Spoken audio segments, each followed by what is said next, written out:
अध्याय 51 मंच पर प्रवेश 1। इसी बीच उसका शरीर हिला और वह मंच पर आ गया। उसने हेंग यू संप्रदाय के शिष्यों को घमंडी भाव से देखा और कहा, हेंग यू संप्रदाय के सभी भीतरी शिष्य एक साथ आ सकते हैं। मैं झू पेन तुम सबका सामना करूंगा। हेंग यू संप्रदाय के शिष्यों में हंगामा मच गया।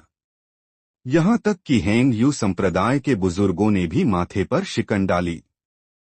श्वान दाओ संप्रदाय के लोगों में से किसी ने कुछ नहीं कहा।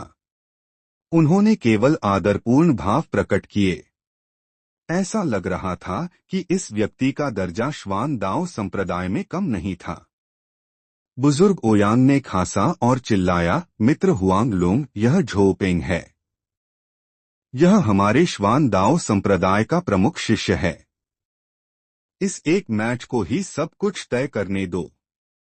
यदि आपका हेंग यू संप्रदाय का कोई शिष्य 10 सेकंड तक टिका रह सकता है तो हेंग यू संप्रदाय जीत गया। झांग कुआंग की आंखें चमक उठीं। उसने अपना शरीर हिलाया, मंच पर उतरा, फिर भारी आवाज में कहा, कितना घमंडी बच्चा, मैं तुम्हें परखूंगा। झो पेंग ने एक हंसी छोड़ी और कहा, तुम क्यूई संघनन की छठी परत पर लगते हो, लेकिन तुम अपनी सच्ची ताकत छिपा रहे हो। तुम वास्तव में 8वीं परत पर हो। तुम पर्याप्त मजबूत नहीं हो। जैसे ही वह बोल रहा था, उसकी आंखों में एक ठंडी रोशनी चमकी। उसने अपना दाया हाथ हिलाया, फिर अचानक एक काला सांप उछलकर बाहर आया और एक विशाल अजगर बन गया। इस अजगर का बड़ा सिर झांग कुआंग के भयभीत चेहरे को ठंडी नजर से देख रहा था। उसने अपना मुंह खोला और सांस अंदर ली, जिससे एक अकल्पनीय चूषण बल सक्शन फोर्स उत्पन्न हुआ। चूषण बहुत अजीब था। इसने केवल झांग कुआंग को प्रभावित किया और किसी और को नहीं। झांग कुआंग में विरोध करने की शक्ति नहीं थी। इससे पहले कि वह कोई तकनीक इस्तेमाल कर पाता, उसका शरीर अपनी डोरी टूटी हुई पतंग की तरह काम किया और अजगर की ओर खींचा गया। झो पेंग ने व्यंग्य किया। उसने अपना दाया हाथ उठाया और झांग कुआंग की गर्दन पकड़ ली। उसने कहा, वापस जाओ और मुझसे मिलने के लिए आने से पहले कुछ दर्जन साल प्रशिक्षण लो।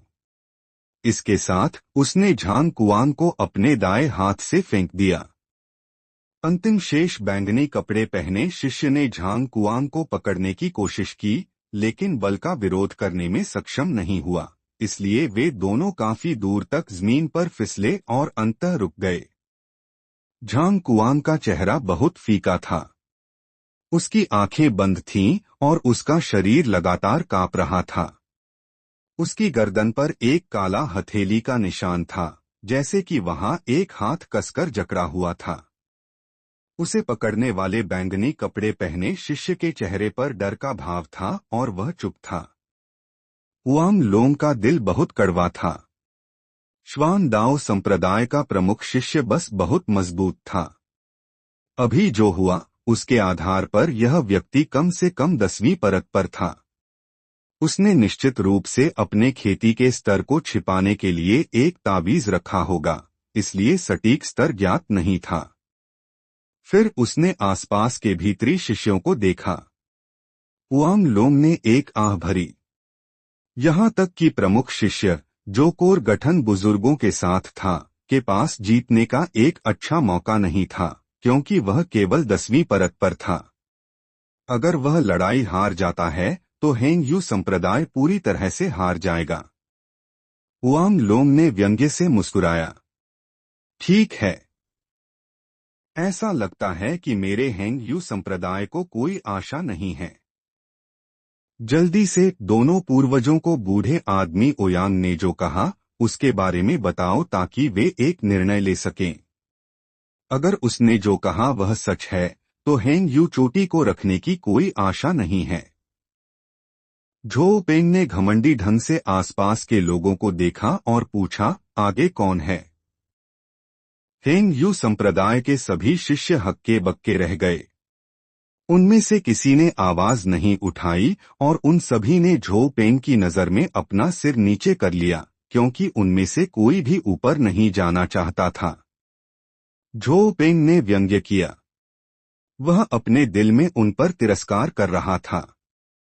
हालांकि जैसे ही उसकी नजर शिष्यों पर घूम रही थी, वह हैरान रह गया जब उसने देखा कि एक तीसरी परत का शिष्य था जो उसकी नजर से नहीं डर रहा था। वांग लिन का भाव शांत बना रहा क्योंकि उसने झो पेंग को देखा। झो पेंग ने वांग लिन को घूरकर देखा और ठंडी आवाज में पूछा, क्या क्या तुम ऊपर आना चाहते हो? झो पेंग के शब्दों ने सबका ध्यान आकर्षित किया। जब उन्हें एहसास हुआ कि झो पेंग के शब्द वांग लिन की ओर निर्देशित थे, तो उन सभी के भाव अजीब हो गए। वांग लोंग ने एक आह भरी। वांग लिन केवल तीसरी परत पर था और आमतौर पर शिष्यों के बीच देखा नहीं जाता, लेकिन अब हालांकि उसकी खेती कम थी, उसकी बहादुरी सराहनीय थी। झो पेंग यह देखकर कि वांग लिन ने जवाब नहीं दिया, व्यंग्य किया, 4 लड़ाइयों में से अभी भी एक बाकी है। हेंग यू संप्रदाय इतना बड़ा संप्रदाय है, फिर भी कोई ऊपर आने की हिम्मत नहीं करता। मैं बहुत निराश हूँ। क्या तुम्हारे भीतरी शिष्यों में से कोई भी ऊपर आने की हिम्मत नहीं करता? बुजुर्ग सू, जो हुआंग लोंग के बगल में खड़े थे, ने कहा, क्षमा करें जूनियर भाई सन। वांग लिन, तुम जाओ। सन दाजू हक्का बक्का रह गया और तुरंत समझ गया कि क्या हो रहा है। उसने गुस्से में कहा, दाओक्सू, हालांकि तुम मेरे वरिष्ठ भाई हो, तुम मुझे इस तरह अपमानित नहीं कर सकते। मेरा शिष्य केवल तीसरी परत पर है। उसे ऊपर जाने देना मुझे केवल चेहरा खोने पर मजबूर करेगा। यह मत सोचना कि मैं नहीं जानता कि तुम क्या सोच रहे हो। उनके संप्रदाय का प्रमुख शिष्य बहुत मजबूत है, इसलिए तुम सभी डर रहे हो कि तुम्हारे शिष्य हार जाएंगे, शर्मिंदा होंगे और चोटिल होंगे, इसलिए तुम मेरे शिष्य को बलि का बकरा बनाकर भेज रहे हो। मेरे शिष्य को हमेशा स्कूल में कचरा माना गया है, इसलिए अगर वह हार भी जाता है तो तुम लोग एक बहाना बना सकते हो। मैं ऐसी अपमानजनक बात पर सहमत होने से इनकार करता हूँ। दाओक्सू ने माथे पर शिकन डाली। उसके मन में वास्तव में ऐसे विचार थे, लेकिन सन दाजू ने उसे कोई चेहरा नहीं दिया और श्वान दाओ संप्रदाय के सामने यह सब कह दिया। उसने व्यंग्य किया। उसकी आंखें संप्रदाय प्रमुख हुआंग लोंग को देखती थीं और उसने कुछ संदेश भेजे। हुआंग लोंग ने आह भरी और कहा, जूनियर भाई सन, और कहने की परेशानी मत उठाओ। वांग लिन, तुम ऊपर जाओ। सन दाजू ने गुस्से में अपनी आस्तीन को किनारे पर फेंक दिया और अपने चेहरे पर एक मजाकिया मुस्कान के साथ आसमान की ओर देखा। वांग लिन ने हाथ जोड़े और आदर से पुकारा, जैसा आप आदेश दें। इसके साथ उसने एक गहरी सांस ली, फिर धीरे धीरे आगे बढ़ा और मंच पर आ गया। श्वान दाओ संप्रदाय के सभी शिष्य उस पर जोर जोर से हंसने लगे। हेंग यू संप्रदाय, तुम्हें कोई शर्म नहीं है? हमारे सबसे बड़े मार्शल भाई के साथ प्रतिस्पर्धा करने के लिए एक व्यर्थ को भेज रहे हो। हमारे सबसे बड़े मार्शल भाई को इस कचरे से निपटने की भी जरूरत नहीं है। मैं उसे सिर्फ एक अंगूठे से मार सकता हूँ। सबसे बड़े मार्शल भाई, उन्होंने पहले ही हार मान ली है। बस किसी और को भेजो उससे निपटने के लिए। वह ईमानदारी से काफी दयनीय है। एक अच्छा व्यक्ति बनो और उसे चोट पहुंचाए बिना ही भेज दो। बुजुर्ग ओयांग ने दोनों बुजुर्गों को देखा और तिरस्कार का भाव प्रकट किया। वह हंसे और कहा, मुझे वास्तव में आज सच्चे हुआंग लोंग और हेंग यू संप्रदाय को जानने का मौका मिला। हुआंग लोंग का चेहरा उतर गया। एक शब्द भी कहे बिना उसने अपनी आस्तीन हिलाई और चले गए। उन्हें वांग लिन से कोई उम्मीद नहीं थी। उन्होंने अंतिम मैच को समाप्त करने के लिए केवल वांग लिन को चारे के रूप में भेजा था। इस विनिमय में उन्होंने पहले ही हार स्वीकार कर ली थी। आखिरकार अगर वह हार भी जाता है तो अगर इसकी खबर फैलती है तो यह इतना बुरा नहीं था, लेकिन अगर यह खबर फैल गई कि किसी ने लड़ने की भी हिम्मत नहीं की तो यह बहुत अपमानजनक होगा। किसी भी अन्य भीतरी शिष्य ने ऊपर जाने की हिम्मत नहीं की, इसलिए वह केवल वांग लिन को ही भेज सकता था। उनके पीछे हेंग यू संप्रदाय के सभी बुजुर्गों ने सिर हिलाया और छोड़ने के लिए मुड़ गए।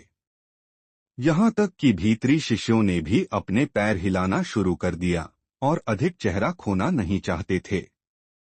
अब वांग लिन, एक तीसरी परत का शिष्य, संप्रदाय के सम्मान के लिए अकेले मंच पर खड़ा है, जिसका सामना श्वान दाओ संप्रदाय के शक्तिशाली प्रमुख शिष्य झो पेंग से हो रहा है। क्या वह कोई चमत्कार कर पाएगा या वह सिर्फ बलि का बकरा बनकर रह जाएगा, जैसा कि सन दाजू को डर था। अध्याय 52 मंच पर प्रवेश 2। झो पेंग ने घमंडी ढंग से हंसा और कहा, वांग लिन, मैं तुम्हें एक ही सांस से नीचे गिरा सकता हूं, इसलिए खुद को संभाल लो। इसके साथ उसने एक सांस अंदर ली। उसका शरीर एक अथाह गड्ढे जैसा था। सभी देखने वाले शिष्यों के कपड़े फड़फड़ाने की आवाज करने लगे, जैसे कि वे उड़ने वाले हों। वांग लिन ने इससे पहले कभी किसी से लड़ाई नहीं की थी, इसलिए यह कहना कि वह घबराया नहीं था गलत होगा।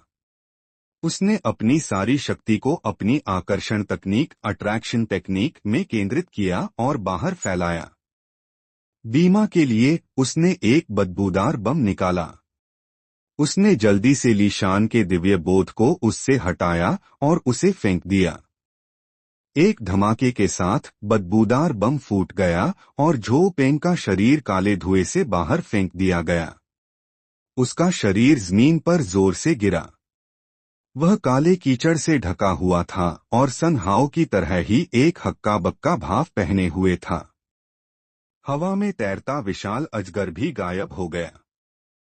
इस धमाके ने हेंग यू संप्रदाय के लोगों को हैरान कर दिया। उन्होंने अनजाने में अपना सिर मोड़ा, फिर अपनी जगह पर जम गए। उपस्थित हर कोई चुप था। हुआंग लोंग हक्का बक्का रह गए। उन्होंने सोचा, यह। उनका दिल पूरी तरह से अराजकता में था और उनके कान गूंज रहे थे। ऐसा लग रहा था जैसे उनके सिर के ठीक बगल में बिजली कड़क रही हो नहीं सकता। वांग लिन इतना मजबूत कब बन गया? उसका प्रतिद्वंद्वी श्वान दाओ संप्रदाय का प्रमुख शिष्य था। दाओ क्सू ने अविश्वास में अपनी आंखें रगड़ी। भाई झांग, जिसने वांग लिन को हेंग यू संप्रदाय में लाया था, ने भी एक चौंकाने वाला भाव प्रकट किया। उसने सोचा, यह जूनियर भाई वांग है, जिसे मैं अधिक मेहनत करने के लिए कहता रहता हूं। वह केवल तीसरी परत पर है। यह कैसे हुआ? यह वांग लिन है, वह जिसने आत्महत्या करने की कोशिश करके संप्रदाय में प्रवेश किया। वह कचरा। लाल चेहरे वाले बुजुर्ग हैरान थे।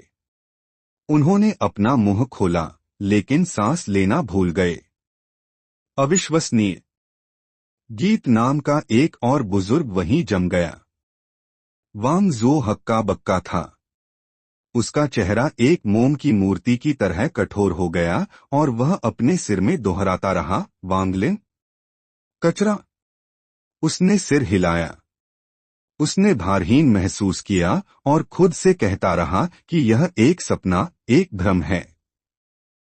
क्सू नाम की महिला शिष्य ने अपने छोटे हाथ से अपना मुंह ढका और बड़बड़ाई, यह कैसे हो सकता है? वांग लिन इतना मजबूत कब बन गया? वह स्पष्ट रूप से केवल तीसरी परत पर है। सन दाजू ने अपना सिर छुआ और बड़बड़ाया, यह एक भ्रम है।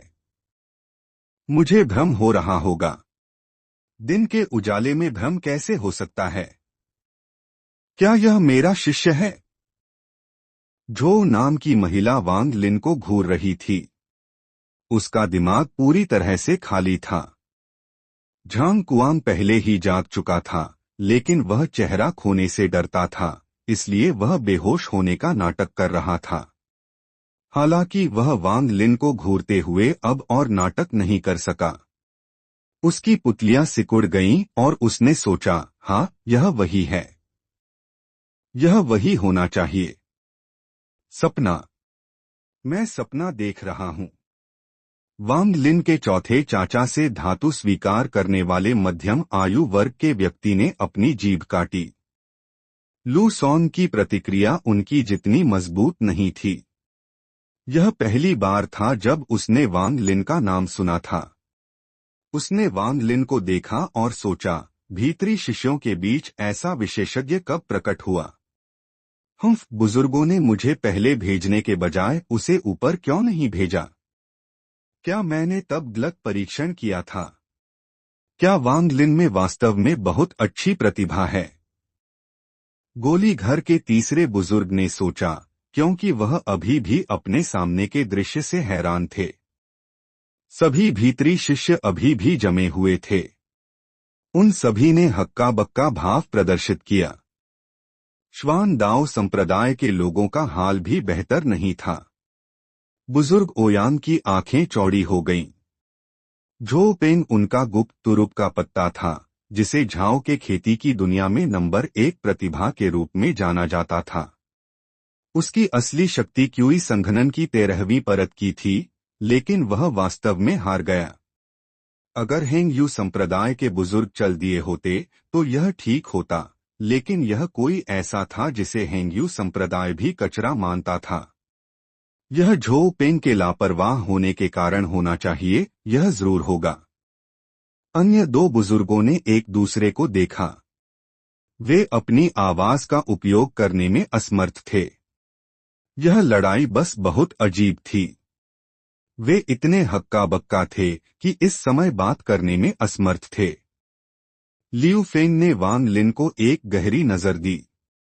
वह गुप्त रूप से खुश था कि वह ऊपर नहीं गया, अन्यथा उसे भी वही भाग्य भुगतना पड़ता, लेकिन वह समझ नहीं पा रहा था कि वांग लिन को हेंग यू संप्रदाय में कचरा क्यों कहा जाता था जब वह इतना मजबूत था। हेंग यू संप्रदाय के लोगों की प्रतिक्रियाओं को देखने के बाद ऐसा नहीं लगा कि वे झूठ बोल रहे थे। क्या यह वास्तव में इसलिए था क्योंकि वरिष्ठ झो पेंग लापरवाह थे? चाहे उसने वांग लिन को कितना भी देखा, वह केवल तीसरी परत पर था। अन्य सभी शिष्यों के विचार लियू फेंग के समान थे और उन्होंने सोचा कि वरिष्ठ भाई झो पेंग बस लापरवाह थे। उन्होंने विश्वास करने से इनकार कर दिया कि वह वास्तव में वांग लिन से हार गए थे। लियू मेई का नाजुक चेहरा भी अनियमित हो गया। उसके विचार बाकी सबसे बहुत अलग थे।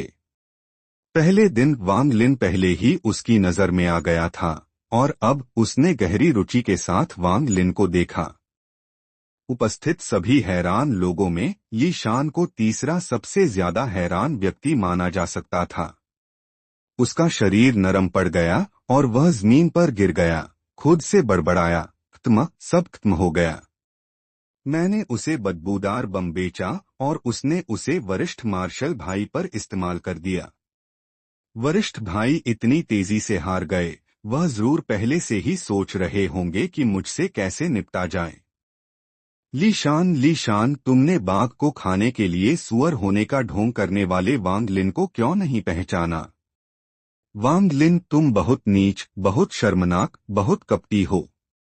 इस बार तुमने वास्तव में मुझे एक भयानक स्थिति में डाल दिया है। मैं श्वान दाओ संप्रदाय में कैसे रह पाऊंगा? वरिष्ठ भाई मुझे निश्चित रूप से माफ नहीं करेंगे। नहीं, मुझे उस काले कीचड़ को धोने और उस बदबू को धोने का एक तरीका सोचना होगा। यह काला कीचड़ मेरा सबसे गर्वित आविष्कार है। आधे साल तक स्नानघर में रहने के अलावा कोई इलाज नहीं है। और वह बदबू कुछ ऐसी है जिसे मैंने अन्य लोगों की प्रेमिकाओं को चुराने के लिए विकसित किया था। यहाँ तक कि मैं इसे नहीं छूता। इससे छुटकारा पाने का एकमात्र तरीका 1 महीने तक हवा सुरंग पर खड़े रहना है। कोई अन्य तरीका नहीं है। मैं खत्म हो गया। खत्म हो गया। उसी क्षण झो पेंग जाग गया। वह बदबू से बेहोश हो गया था और चिल्लाया, ली शान, मैं तुम्हें इसके लिए माफ नहीं करूंगा। ली शान इस तरह के झटके को सह नहीं सका। वह रोया, वरिष्ठ भाई, मैं गलत था। वरिष्ठ भाई, कृपया मुझे माफ करें। मैं फिर कभी धोखा देकर मुनाफा कमाने की कोशिश नहीं करूंगा। झो पेंग का चेहरा गुस्से से भरा हुआ था। वह काले कीचड़ और भयंकर बदबू को अपने साथ ले जाते हुए बिजली की तरह चला। वह तुरंत मंच पर वापस आया और पागलों की तरह चिल्लाया, वांग लिन, वह गिनती नहीं हुई। मैं तैयार नहीं था और तुमने जल्दी हमला कर दिया। हम फिर से लड़ने जा रहे हैं और इस बार तुम्हें जल्दी हमला करने की अनुमति नहीं है। अध्याय 53 मंच पर प्रवेश 3।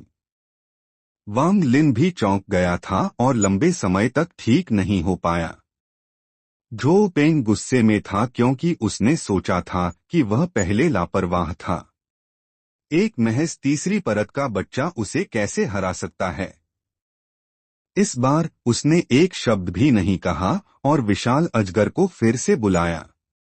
उसने अपने हाथ से एक मुहर बनाई और अजगर अपना मुंह खोलने ही वाला था। वांग लिन का आकर्षण बल फिर से बाहर भेजा गया। अजगर ने एक सिसकने वाली आवाज निकाली और गायब हो गया। झो पेंग का दाया गाल सूज गया था। उसे फिर से हवा में फेंक दिया गया और उसने मुंह भरकर खून खांसा। जिस क्षण वह उतरा, वह मंच पर वापस दौड़ा। उसके बाल पूरी तरह से बिखरे हुए थे। अपने मुंह के कोने में खून को नजरअंदाज करते हुए उसने अपने कपड़े फाड़ दिए और अपनी छाती से पीला तावीज हटा दिया। उसकी खेती अचानक बढ़ी और उसके बाल एक अजीब तरीके से हवा में बहने लगे। वांग लिन, वह गिनती नहीं हुई। मैंने अपनी असली ताकत का उपयोग नहीं किया। चलो लड़ाई करते हैं। वांग लिन को अब अपनी ताकत पर भरोसा था। झो पेंग का इंतजार किए बिना उसने आकर्षण तकनीक का उपयोग किया और उसे फिर से मार दिया।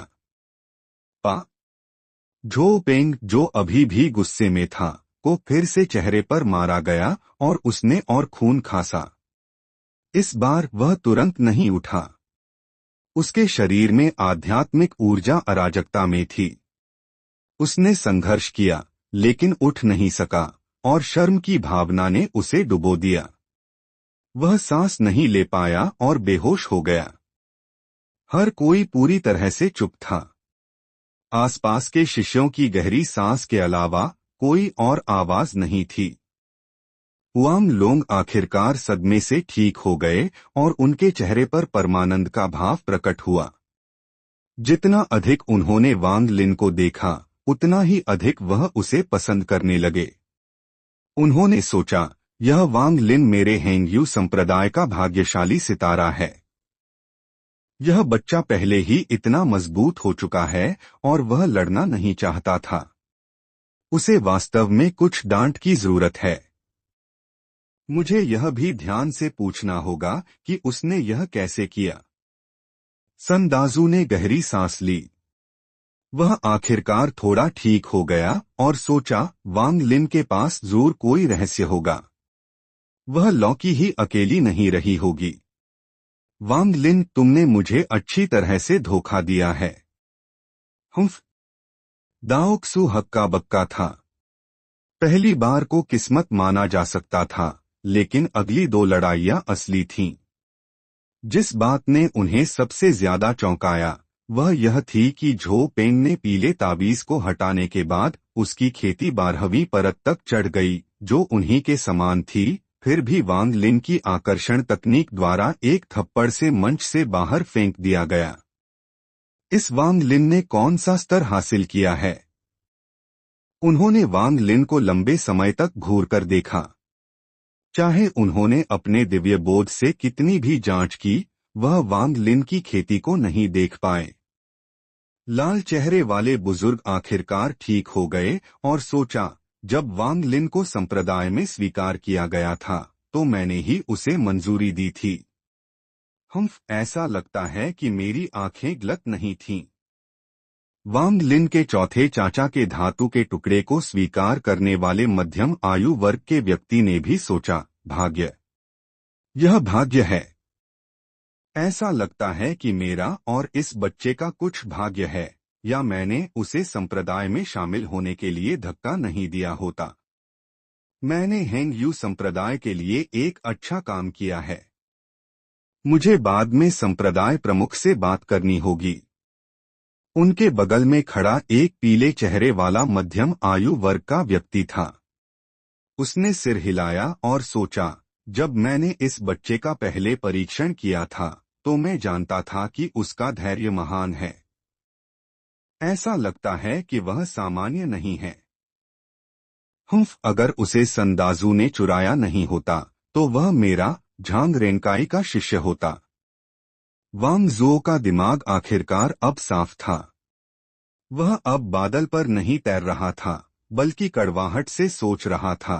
पता चला कि वह इतना मजबूत था। वह सभी समय जब मैंने उसका मजाक उड़ाया। वह जरूर मुझसे बदला लेने के तरीके सोच रहा होगा। मैं क्या करूं? जो नाम की महिला की आंखें चमक उठीं। वह पूरी तरह से आश्वस्त थी कि वांग लिन अपनी ताकत छिपा रहा था। उसे याद आया जब उसने सोचा था कि वह अभी भी तीसरी परत पर है और उसने उसे वे सभी भावनात्मक बातें कही थीं। उसका चेहरा लाल हो गया। उसने सोचा, यह वांग लिन वास्तव में, वह पहले ही इतना मजबूत है, लेकिन मुझसे झूठ बोला जब उसने कहा कि वह केवल तीसरी परत पर है। बाद में मुझे उससे एक जवाब मिलना चाहिए। कसू नाम की महिला ने वांग लिन को घूरते हुए कई बार पलकें झपकाईं, फिर वांग जुओ को देखा और सोचा, वह भाई वांग जुओ से कैसे तुलना कर सकता है। अभी भाई वांग जुओ के दिखाने का समय है, लेकिन यह वांग लिन बहुत मजबूत है। वह दूसरे संप्रदाय के प्रमुख शिष्य को एक थप्पड़ से मंच से बाहर भेजने में सक्षम था, एक बार नहीं बल्कि 3 बार। उसने वास्तव में हम सबके लिए गुस्सा निकाला।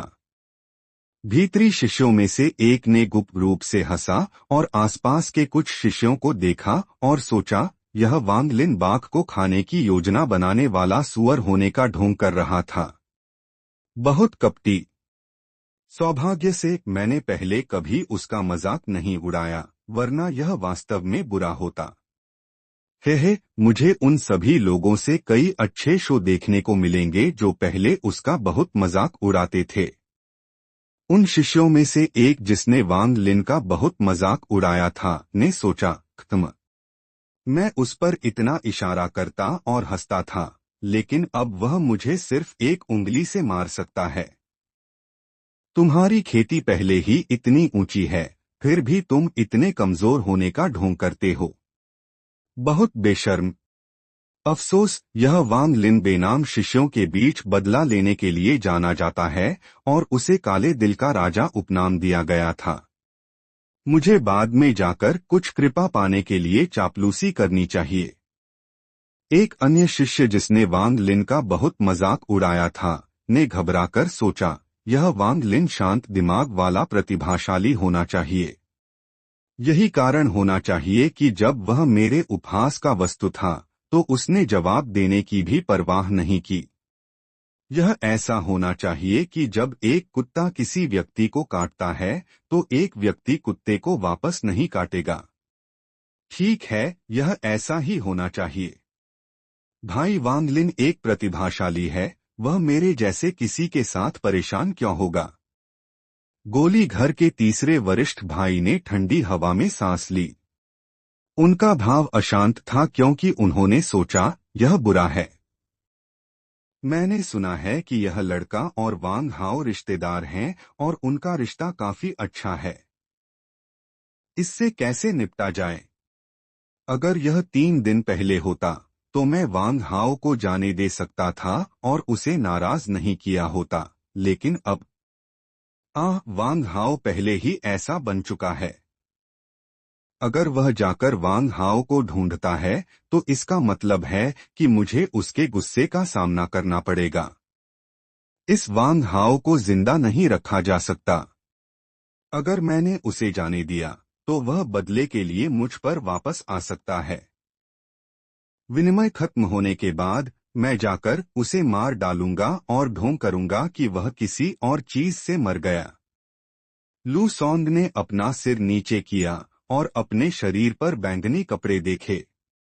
वह कड़वाहट से हंसा और सोचा, हेंगयू संप्रदाय के भीतरी शिष्य एक उथल पुथल में जाने वाले हैं। यह वांग लिन सरल नहीं है। उसकी योजनाएं बहुत गहरी हैं। वह शायद आज के लिए ही अपनी खेती छिपा रहा था। मुझे डर है कि वांग लिन का नाम जल्द ही झाओ के खेती की दुनिया में फैल जाएगा। मुझे उसे एक दोस्त बनाना होगा और एक दुश्मन नहीं। इसके साथ उसने तय किया कि वह भविष्य में वांग लिन के साथ कैसा व्यवहार करेगा। झांग कुआंग का चेहरा एक कड़वे भाव से भरा हुआ था। जब उसे स्पिरिट वाटर मिला तो उसने बस सोचा कि यह बहुत आध्यात्मिक शक्ति वाला पानी है, इसलिए वह वांग लिन के पीछे नहीं गया। अध्याय 54 मंच पर प्रवेश 4। लेकिन जब उसने स्पिरिट वाटर की तुलना पीछे के पहाड़ के झरने के पानी से की तो उसे पता चला कि स्पिरिट वाटर में न केवल कई गुना अधिक आध्यात्मिक ऊर्जा थी, बल्कि इसके कुछ अन्य उपयोग भी थे। अपने सावधान विश्लेषण के बाद उसने पाया कि स्पिरिट वाटर किसी को जवान दिखने में मदद कर सकता है। अगर इसे नियमित रूप से लिया जाता है तो कोई हमेशा के लिए जवान दिख सकता है। उसने केवल कुछ बूंदें लीं और तुरंत इस प्रभाव को देखा। इस एहसास ने उसे बहुत उत्साहित कर दिया। यह कहा जाना चाहिए कि कोई नवजात आत्मा नैसेंट सोल अवस्था तक पहुंचने के बाद ही हमेशा के लिए जीवित रहेगा, लेकिन जब ऐसा होता है तो पहले ही सैकड़ों यदि हजारों साल हो चुके होते हैं। झांग कुआंग जानता था कि अगर इस स्पिरिट वाटर को अन्य संप्रदायों के साथ विनिमय के लिए बाहर निकाला जाता तो वे इसके लिए पागल हो जाते, खासकर नींव निर्माण, फाउंडेशन बिल्डिंग या कोर गठन, कोर फॉर्मेशन चरणों की महिला कृषक। लेकिन जब वह फिर से जांच करने गया तो वह पहले ही वांग लिन की छाया खो चुका था। हेंगयू संप्रदाय में केवल कुछ दर्जन भीतरी शिष्य थे। उसने उन सभी की जांच की, लेकिन एक समान नहीं ढूंढ पाया। इस वजह से वह लंबे समय तक निराश रहा। उसने वांग लिन की भी जांच की थी, लेकिन यह पता चलने के बाद कि वांग लिन केवल तीसरी परत पर था, उसने नहीं सोचा कि यह वांग लिन था। लेकिन अब वह 100% सुनिश्चित था कि वह व्यक्ति वांग लिन था। इस पुष्टि का कोई तार्किक कारण नहीं था। यह पूरी तरह से उसके अंतर्ज्ञान पर आधारित था। यह वांग लिन पहले ही इतनी ऊंची खेती के स्तर तक पहुंच चुका है। अच्छा हुआ कि मैंने तब उसके साथ कुछ नहीं किया। अफसोस, स्पिरिट वाटर का रहस्य मेरे दिल में दफन होना चाहिए। इससे कोई फर्क नहीं पड़ता कि वांग लिन वास्तव में वह व्यक्ति है या नहीं, क्योंकि खेती की दुनिया बहुत क्रूर है। एक ही संप्रदाय के साथियों का उल्लेख नहीं करना, भाई भी एक दूसरे को मार डालेंगे। वांग लिन की खेती के साथ मैं बिल्कुल भी वापस नहीं लड़ पाऊंगा। झांग कुआंग ने वांग लिन के साथ कभी भी गड़बड़ी न करने का फैसला किया। उसे अनजाने में वह समय भी याद आया जब वह पीछे के पहाड़ में था। उसने सोचा था कि वांग लिन पहली परत पर भी नहीं था और उसे लिफ्ट दी थी। उसने सोचा कि वांग लिन ने तब इसके बारे में क्या सोचा होगा। पीछे के पहाड़ में नदी पर भी वह समय था। इसके बारे में सोचते हुए झांग कुआंग कांप गया। उसे खुशी थी कि उसने तब कुछ नहीं किया, वरना उसके लिए खत्म हो गया होता। ऐसा नहीं था कि उसने वांग लिन के इतने मजबूत होने के बारे में आश्चर्य नहीं किया, लेकिन वांग लिन के वर्तमान खेती के स्तर के साथ उसने तुरंत खुद को रोक लिया। उसने महसूस किया कि अगर वह इसके बारे में सोचता रहा तो वह अपनी जान गंवा देगा। भाई झांग, जिसने हमेशा वांग लिन को कड़ी मेहनत करने के लिए डांटा था, बहुत हैरान महसूस किया। उसने वांग लिन को देखा और उदासी से कहा, यह वांग लिन वह है जिसे मैं व्यक्तिगत रूप से वांग परिवार से लाया था। वह स्पष्ट रूप से एक सामान्य युवक है। जब उसने आत्महत्या करने की कोशिश की तो मैंने भी उसे बचाया था। 5 साल हो गए हैं और बहुत कुछ बदल गया है। वह अब हेंग यू संप्रदाय का नंबर 1 शिष्य है। भाग्य बस बहुत क्रूर है। मैंने 10 साल तक कड़ी मेहनत से खेती की है और केवल छठी परत तक पहुंच पाया हूं। अगर श्वान दाओ संप्रदाय पहले हैरान था तो अब वे चौंक गए थे। झो पेंग पहली बार को लापरवाह होने के रूप में समझा सकता था, लेकिन दूसरी और तीसरी बार उसे बार बार हवा में फेंक दिया गया, हर बार एक चाल से। खासकर वह तीसरी बार। झो पेंग ने अपना पीला तावीज हटा दिया और अपनी पूरी खेती का उपयोग किया, फिर भी एक चाल से हार गया। इससे श्वान दाओ संप्रदाय के सभी लोग हक्के बक्के रह गए। लियू फेंग का जबड़ा गिर गया और वह लंबे समय तक अपने होश में नहीं आया। वह आश्वस्त था कि वांग लिन हेंग यू संप्रदाय का ऐस था। उसने सोचा, वरिष्ठ भाई पहले लापरवाह नहीं थे, बल्कि वांग लिन से बस कमजोर थे। हालांकि वरिष्ठ भाई पहले ही 12वीं परत पर हैं। वांग लिन ने खेती का कौन सा स्तर हासिल कर लिया है? लियू फेंग ने अविश्वास के स्वर में बड़बड़ाया, क्या वह पहले ही नींव निर्माण तक पहुंच चुका है? ओयांग नाम की महिला शिष्य, जो पहले वांग लिन पर हंसी थी क्योंकि वह कनखजूरे को छोटे जानवर खिलाने की कोशिश कर रहा था, भी हक्का बक्का थी। जिस वरिष्ठ भाई की वह सबसे अधिक प्रशंसा करती थी, वह हार गया। लियू मेई की आंखें और भी ज्यादा चमक उठीं। वह वांग लिन में और भी ज्यादा रुचि लेने लगी थी। उसने गुप्त रूप से सोचा, उसमें वास्तव में कई रहस्य हैं। मुझे 3 दिन पहले एहसास हुआ था कि कुछ गलत था, जब वह मेरी आकर्षण तकनीक से ठीक होने वाला पहला व्यक्ति था।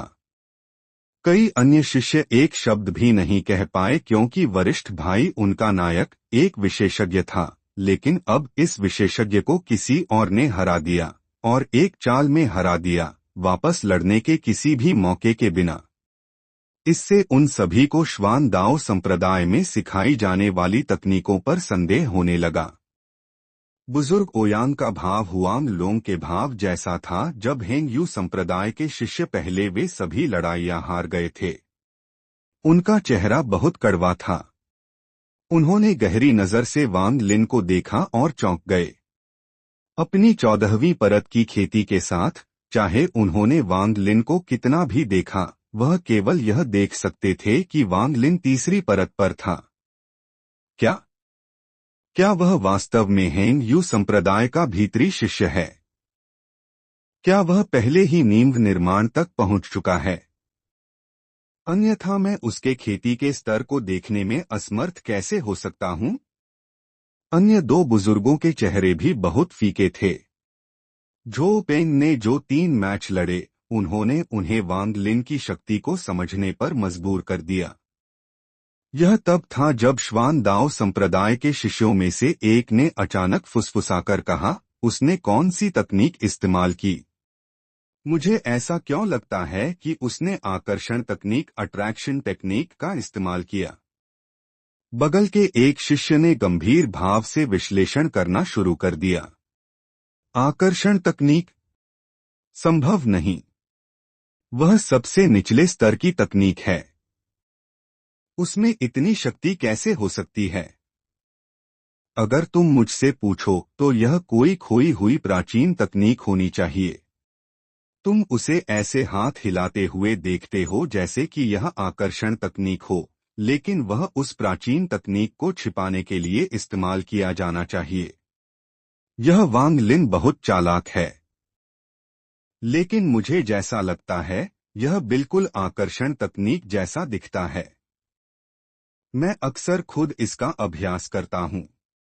मैं अपना हाथ हिला सकता हूँ और वस्तुओं को किसी भी तरह से उड़ा सकता हूँ। वरिष्ठ भाई के साथ भी ऐसा ही हुआ। एक अन्य शिष्य ने जोड़ा, लेकिन उन अंतिम कुछ शब्दों पर उसकी आवाज बहुत फीकी हो गई।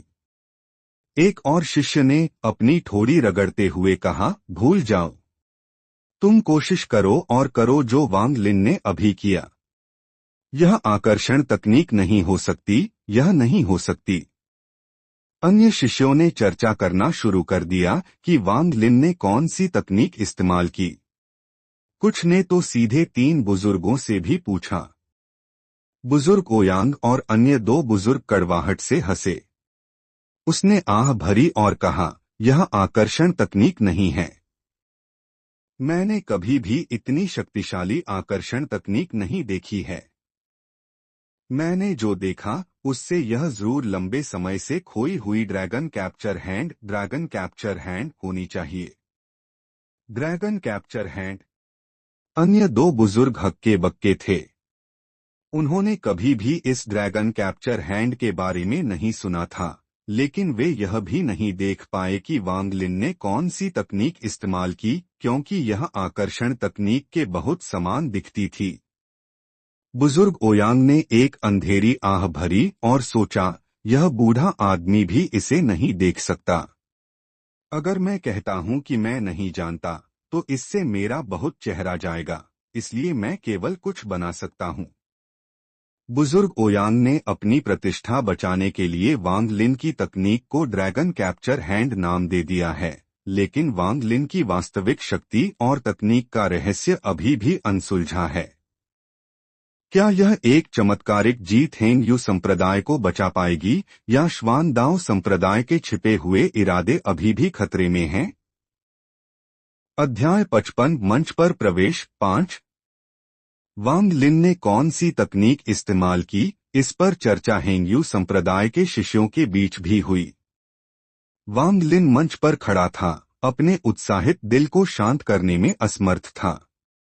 वह अपनी आकर्षण तकनीक से झो पेंग को 3 बार हराने में सक्षम रहा, जिससे उसका आत्मविश्वास बढ़ गया। उसकी नजर झो पेंग की तरह श्वान दाओ संप्रदाय के शिष्यों पर घूमी और उसने कहा, आज का विनिमय खत्म नहीं हुआ है। श्वान दाओ संप्रदाय से आगे कौन आ रहा है? श्वान दाओ संप्रदाय के सभी शिष्य एक दूसरे को देखने लगे। उन सभी ने सिर नीचे कर लिया, वांग लिन को देखने के लिए तैयार नहीं थे, ठीक वैसे ही जैसे झो पेंग के साथ हेंगयू संप्रदाय ने पहले अभिनय किया था। हेंगयू संप्रदाय के सभी शिष्य वांग लिन को दिए गए कचरा के खिताब को भूल गए। वे सभी जयकार करने लगे और चिल्लाए, श्वान दाओ संप्रदाय का कचरा, जब हमारे वरिष्ठ भाई वांग की ताकत को देखने के बाद भी तुम में से कोई बाहर क्यों नहीं आ रहा है?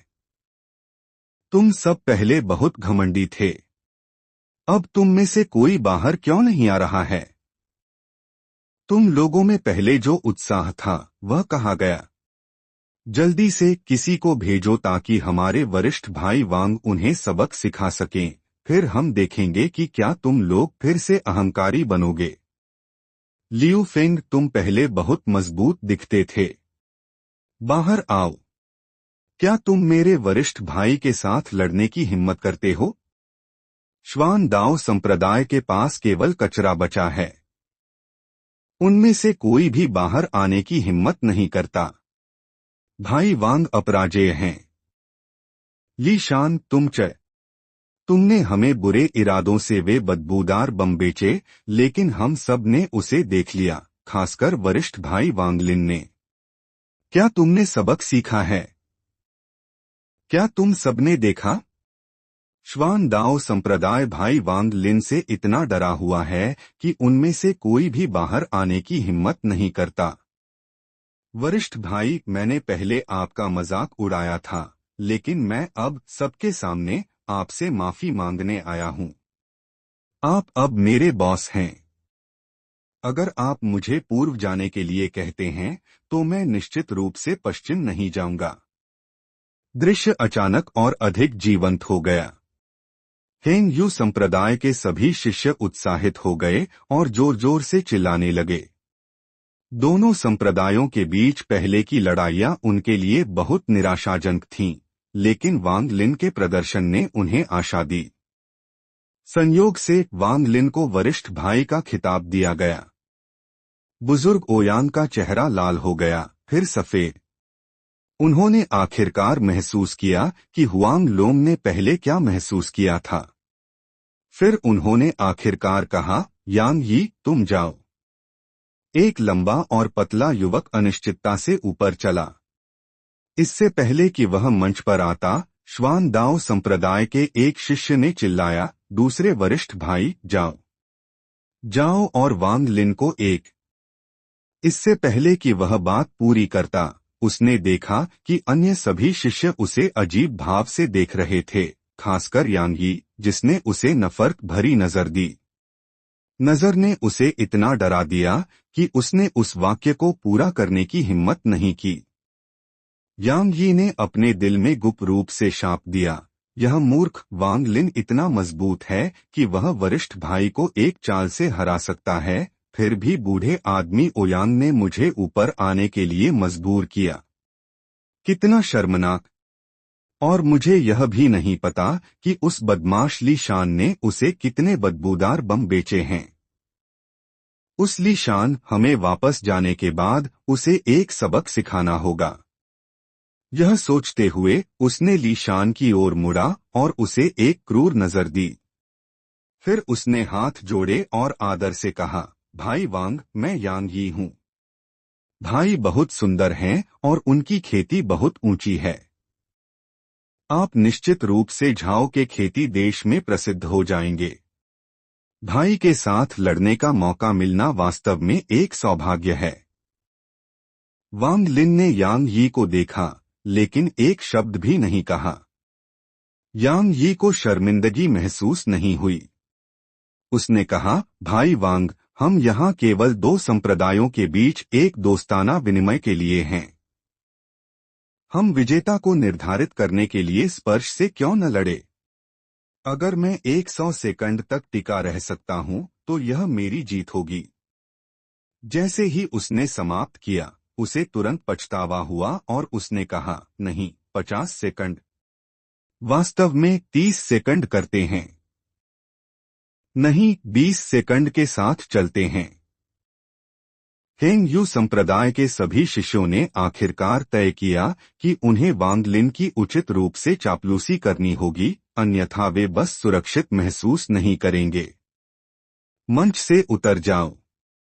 तुम श्वान दाओ संप्रदाय के दूसरे वरिष्ठ भाई हो, फिर भी तुम इतने बेशर्म हो। भाई वांग, उसकी बात मत सुनो। यांग यी, क्या तुम अभी भी आदमी हो? 100 सेकंड से 20 सेकंड। मंच से उतर जाओ और किसी और को भेजो। तुम हमारे वरिष्ठ भाई से लड़ने के योग्य नहीं हो। श्वान दाओ संप्रदाय ऐसे व्यक्ति को कैसे भेज सकता है? बस बहुत शर्मनाक। हुआंग लोंग की मुस्कान और चौड़ी हो गई। जितना अधिक उन्होंने वांग लिन को देखा, उतना ही अधिक वह उसे पसंद करने लगे। वह सन दाजू की ओर मुड़े और कहा, जूनियर भाई दाजू, तुम्हारा यह शिष्य बहुत अच्छा है। सन दाजू का शरीर कांप गया। उनके शरीर को कई पाउंड हल्का महसूस हुआ। संप्रदाय प्रमुख ने उन्हें इतनी अंतरंगता से जूनियर भाई दाजू कब से कहना शुरू कर दिया। उन्होंने गर्व से कहा, यह सच है। जिस क्षण वांग लिन संप्रदाय में आया, मैंने उस पर नजर रखी हुई थी। अच्छा हुआ कि किसी ने भी उसके लिए मुझसे लड़ाई नहीं की। जब मैंने उसे अपना शिष्य बनाया, तो कुछ लोगों ने तो मेरा मजाक भी उड़ाया था। दाओक्सू और लाल चेहरे वाले बुजुर्ग के साथ साथ कुछ अन्य बुजुर्गों के चेहरे लाल हो गए और वे बोलने ही वाले थे। हालांकि हुआंग लोंग ने उन्हें तेजी से देखा और कहा, जूनियर भाई दाजू, तुमने हेंगयू संप्रदाय के लिए एक महान सेवा की है। चिंता मत करो, तुम्हारा बड़ा भाई तुम्हारे लिए इस मामले से निपटेगा। सन दाजू गर्व से बात कर रहा था, लेकिन गुप्त रूप से वह और भी अधिक हैरान था और उसकी आंखों में एक ठंडी रोशनी थी। मंच पर यांग यी के पास दूसरे संप्रदाय के शिष्य जो कह रहे थे, उसकी परवाह करने का समय भी नहीं था। वह सावधानी से वांग लिन की जांच कर रहा था। उसे डर था कि वह उसके सुझाव पर सहमत नहीं होगा। वांग लिन ने यांग यी को देखा और कहा, ठीक है। यांग यी गुप्त रूप से उत्साहित हो गया। वह हमेशा एक शांत व्यक्ति रहा था। वह झो पेंग की तरह घमंडी नहीं था।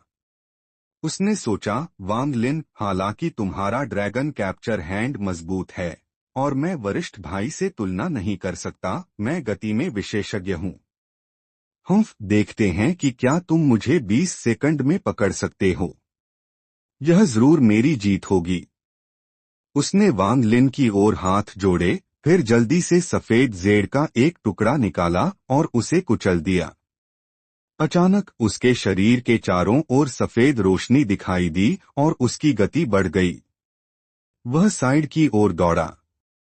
उसने जानबूझकर वांग लिन से बचाव किया। उसका उद्देश्य उससे लड़ना नहीं था, बल्कि समय बर्बाद करने के लिए अपनी गति का उपयोग करना था।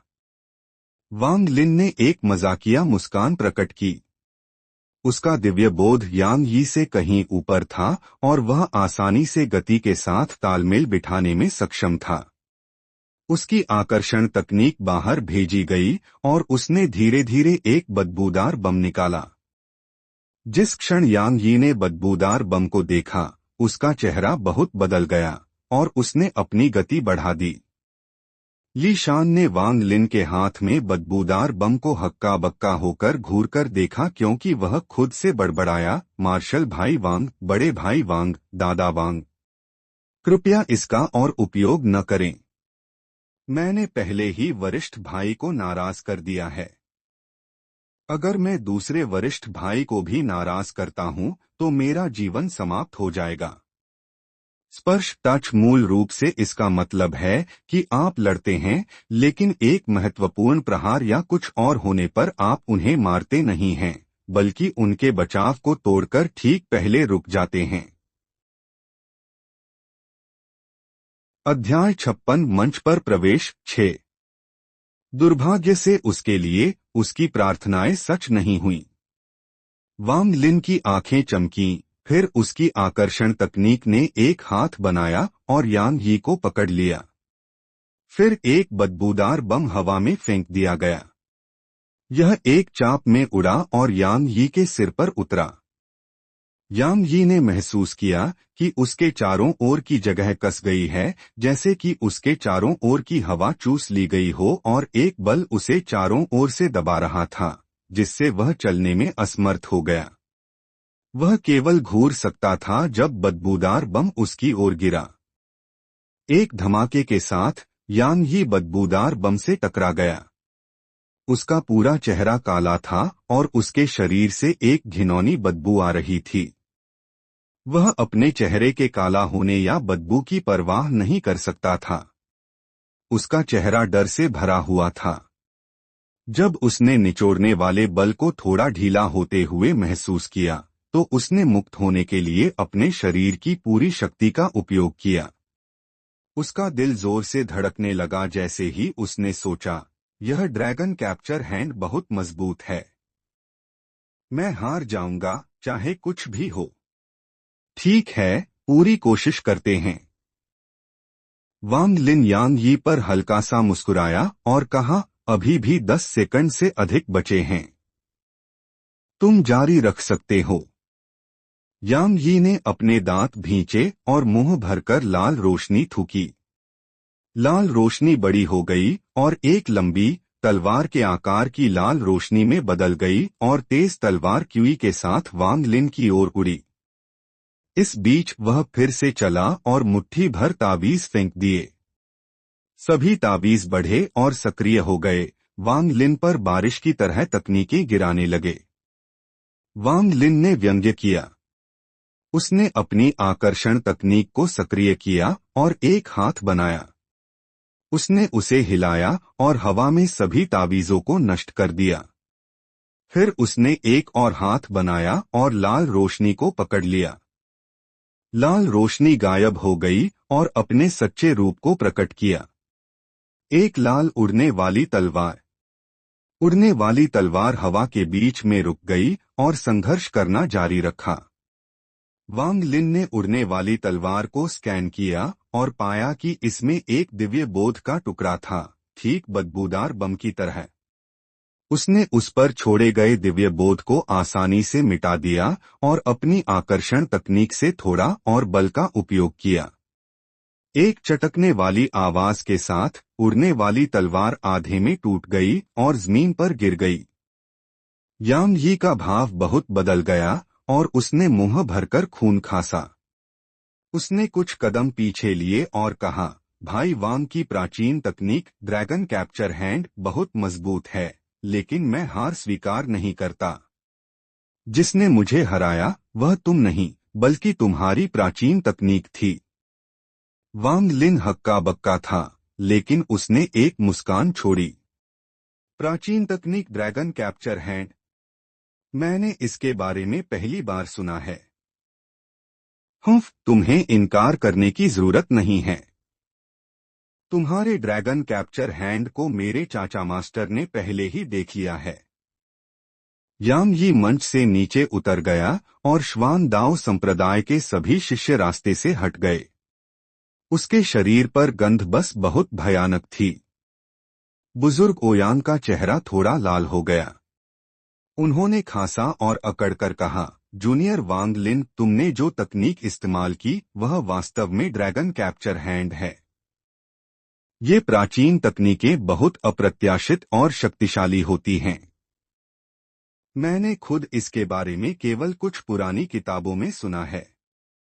मैंने कभी नहीं सोचा था कि हेंग यू संप्रदाय के पास अभी भी एक तकनीक है जो 500 साल पहले एक शक्तिशाली संप्रदाय से हजारों सालों से खोई हुई है। जैसे जैसे वह बोलते रहे, यहाँ तक कि उन्हें भी विश्वास होने लगा। भले ही यह ड्रैगन कैप्चर हैंड न हो, यह जरूर एक प्राचीन तकनीक रही होगी, अन्यथा यह इतनी शक्तिशाली नहीं होती। वांग लिन हक्का बक्का था। उसने सपनों की दुनिया में 20 से अधिक सालों तक इस आकर्षण तकनीक का अभ्यास किया था, इसलिए इसकी शक्ति कम नहीं होगी। यह केवल एक छोटा मामला था। महत्वपूर्ण यह था कि इन लड़ाइयों ने वांग लिन को उसकी वर्तमान ताकत का एहसास कराया।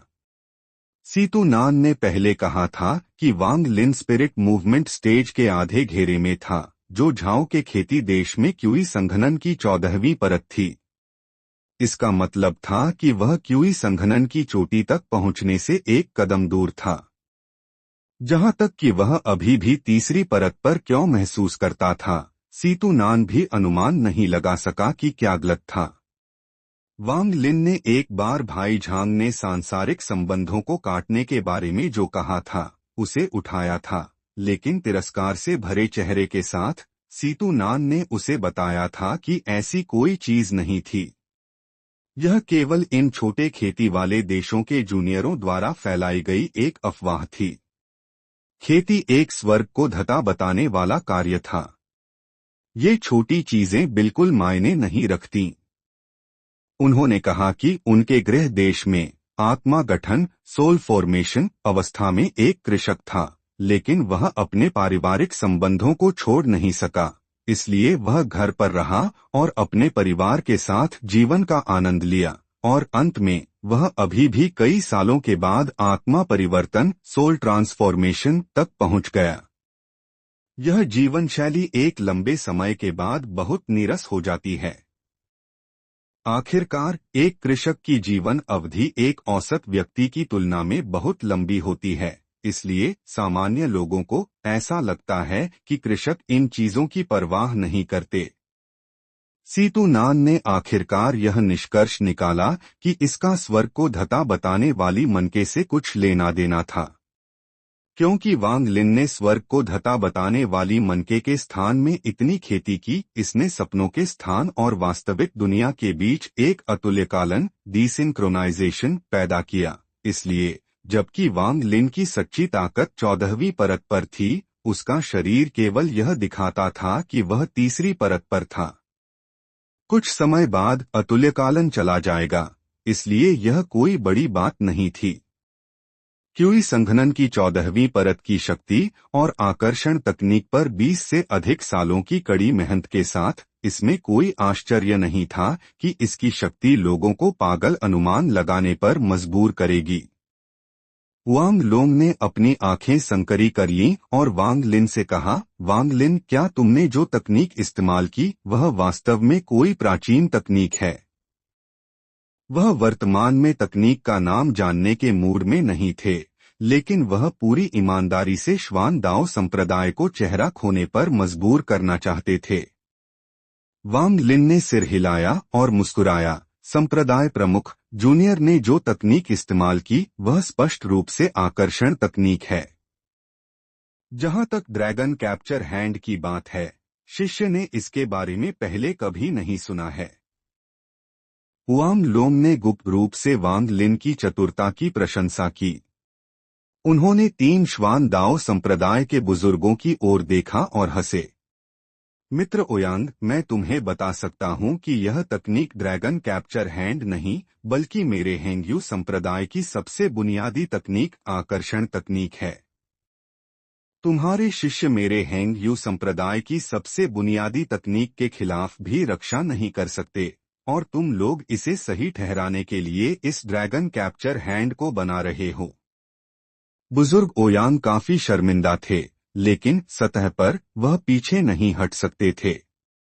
उन्होंने पलटवार किया, मित्र हुआंग लोंग, तुम्हें इनकार करने की जरूरत नहीं है। मैंने इसे पहले ही देख लिया है। यह ड्रैगन कैप्चर हैंड है। दाओ क्सू ने एक हंसी छोड़ी और संप्रदाय प्रमुख हुआंग लोंग से कहा, संप्रदाय प्रमुख, मुझे लगता है कि वह नाम काफी अच्छा है। हम आकर्षण तकनीक का नाम बदलकर ड्रैगन कैप्चर हैंड क्यों न कर दें? हुआंग लोंग की आंखें चमक उठीं और उन्होंने दाओ क्सू को एक प्रशंसात्मक नजर दी। उन्होंने कहा, अच्छा, आज से मेरे हेंग यू संप्रदाय की आकर्षण तकनीक का नाम बदलकर ड्रैगन कैप्चर हैंड रखा जाएगा। मैं नाम के लिए श्वान दाओ संप्रदाय को धन्यवाद देना चाहूंगा।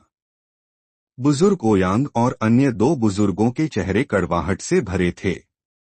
वे चुपचाप सिर हिलाते रहे। वांग लिन मंच पर खड़ा विचार कर रहा था। पिछली 2 लड़ाइयों के बाद उसने अपनी ताकत पर महान आत्मविश्वास हासिल कर लिया था, लेकिन प्रतिद्वंद्वी उसकी पूरी शक्ति का परीक्षण करने के लिए बहुत कमजोर थे। हालांकि उसकी आध्यात्मिक ऊर्जा क्यूई संघनन की 14वीं परत पर किसी के समान थी, वह तकनीक के मामले में थोड़ा कम था। वह केवल आकर्षण तकनीक में निपुण था।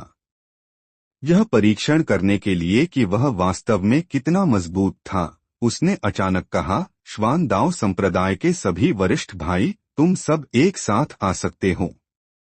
वांग लिन की घोषणा से मंच पर एक बार फिर तनाव बढ़ गया है। एकल मुकाबले में 2 प्रमुख शिष्यों को हराने के बाद अब वह पूरे श्वान दाओ संप्रदाय के भीतरी शिष्यों को एक साथ चुनौती दे रहा है। क्या यह आत्मविश्वास है या अहंकार? और श्वान दाओ संप्रदाय की क्या प्रतिक्रिया होगी, जिनके पास अब शर्मिंदा होने के लिए कुछ नहीं बचा है? अध्याय 57 मंच पर प्रवेश 7। श्वान दाओ संप्रदाय के सभी शिष्य क्रोधित हो गए। उन सभी ने वांग लिन को बहुत घमंडी होने के लिए गुप्त रूप से शाप दिया, लेकिन उनमें से किसी ने भी ऊपर जाने की हिम्मत नहीं की। बुजुर्ग ओयांग और अन्य 2 बुजुर्ग भी माथे पर शिकन डाले हुए थे और वांग लिन को अमित्र नजर से देख रहे थे। वांग लिन ने अपना सिर उठाया और एक हंसी छोड़ी। उसका वर्तमान व्यवहार बिल्कुल वैसा ही था जैसा झो पेंग का पहले था। उसने पूछा, श्वान दाओ संप्रदाय, क्या तुम सब एक साथ ऊपर आने से भी बहुत डरे हुए हो? हेंग यू संप्रदाय के सभी शिष्य बहुत उत्साहित हो गए और जोर जोर से जयकार करने लगे। क्या श्वान दाओ संप्रदाय का कचरा बाहर आने से बहुत डरा हुआ है? वह सारा अहंकार कहाँ गया? बाहर आओ। वरिष्ठ भाई वांग लिन अपराजेय हैं।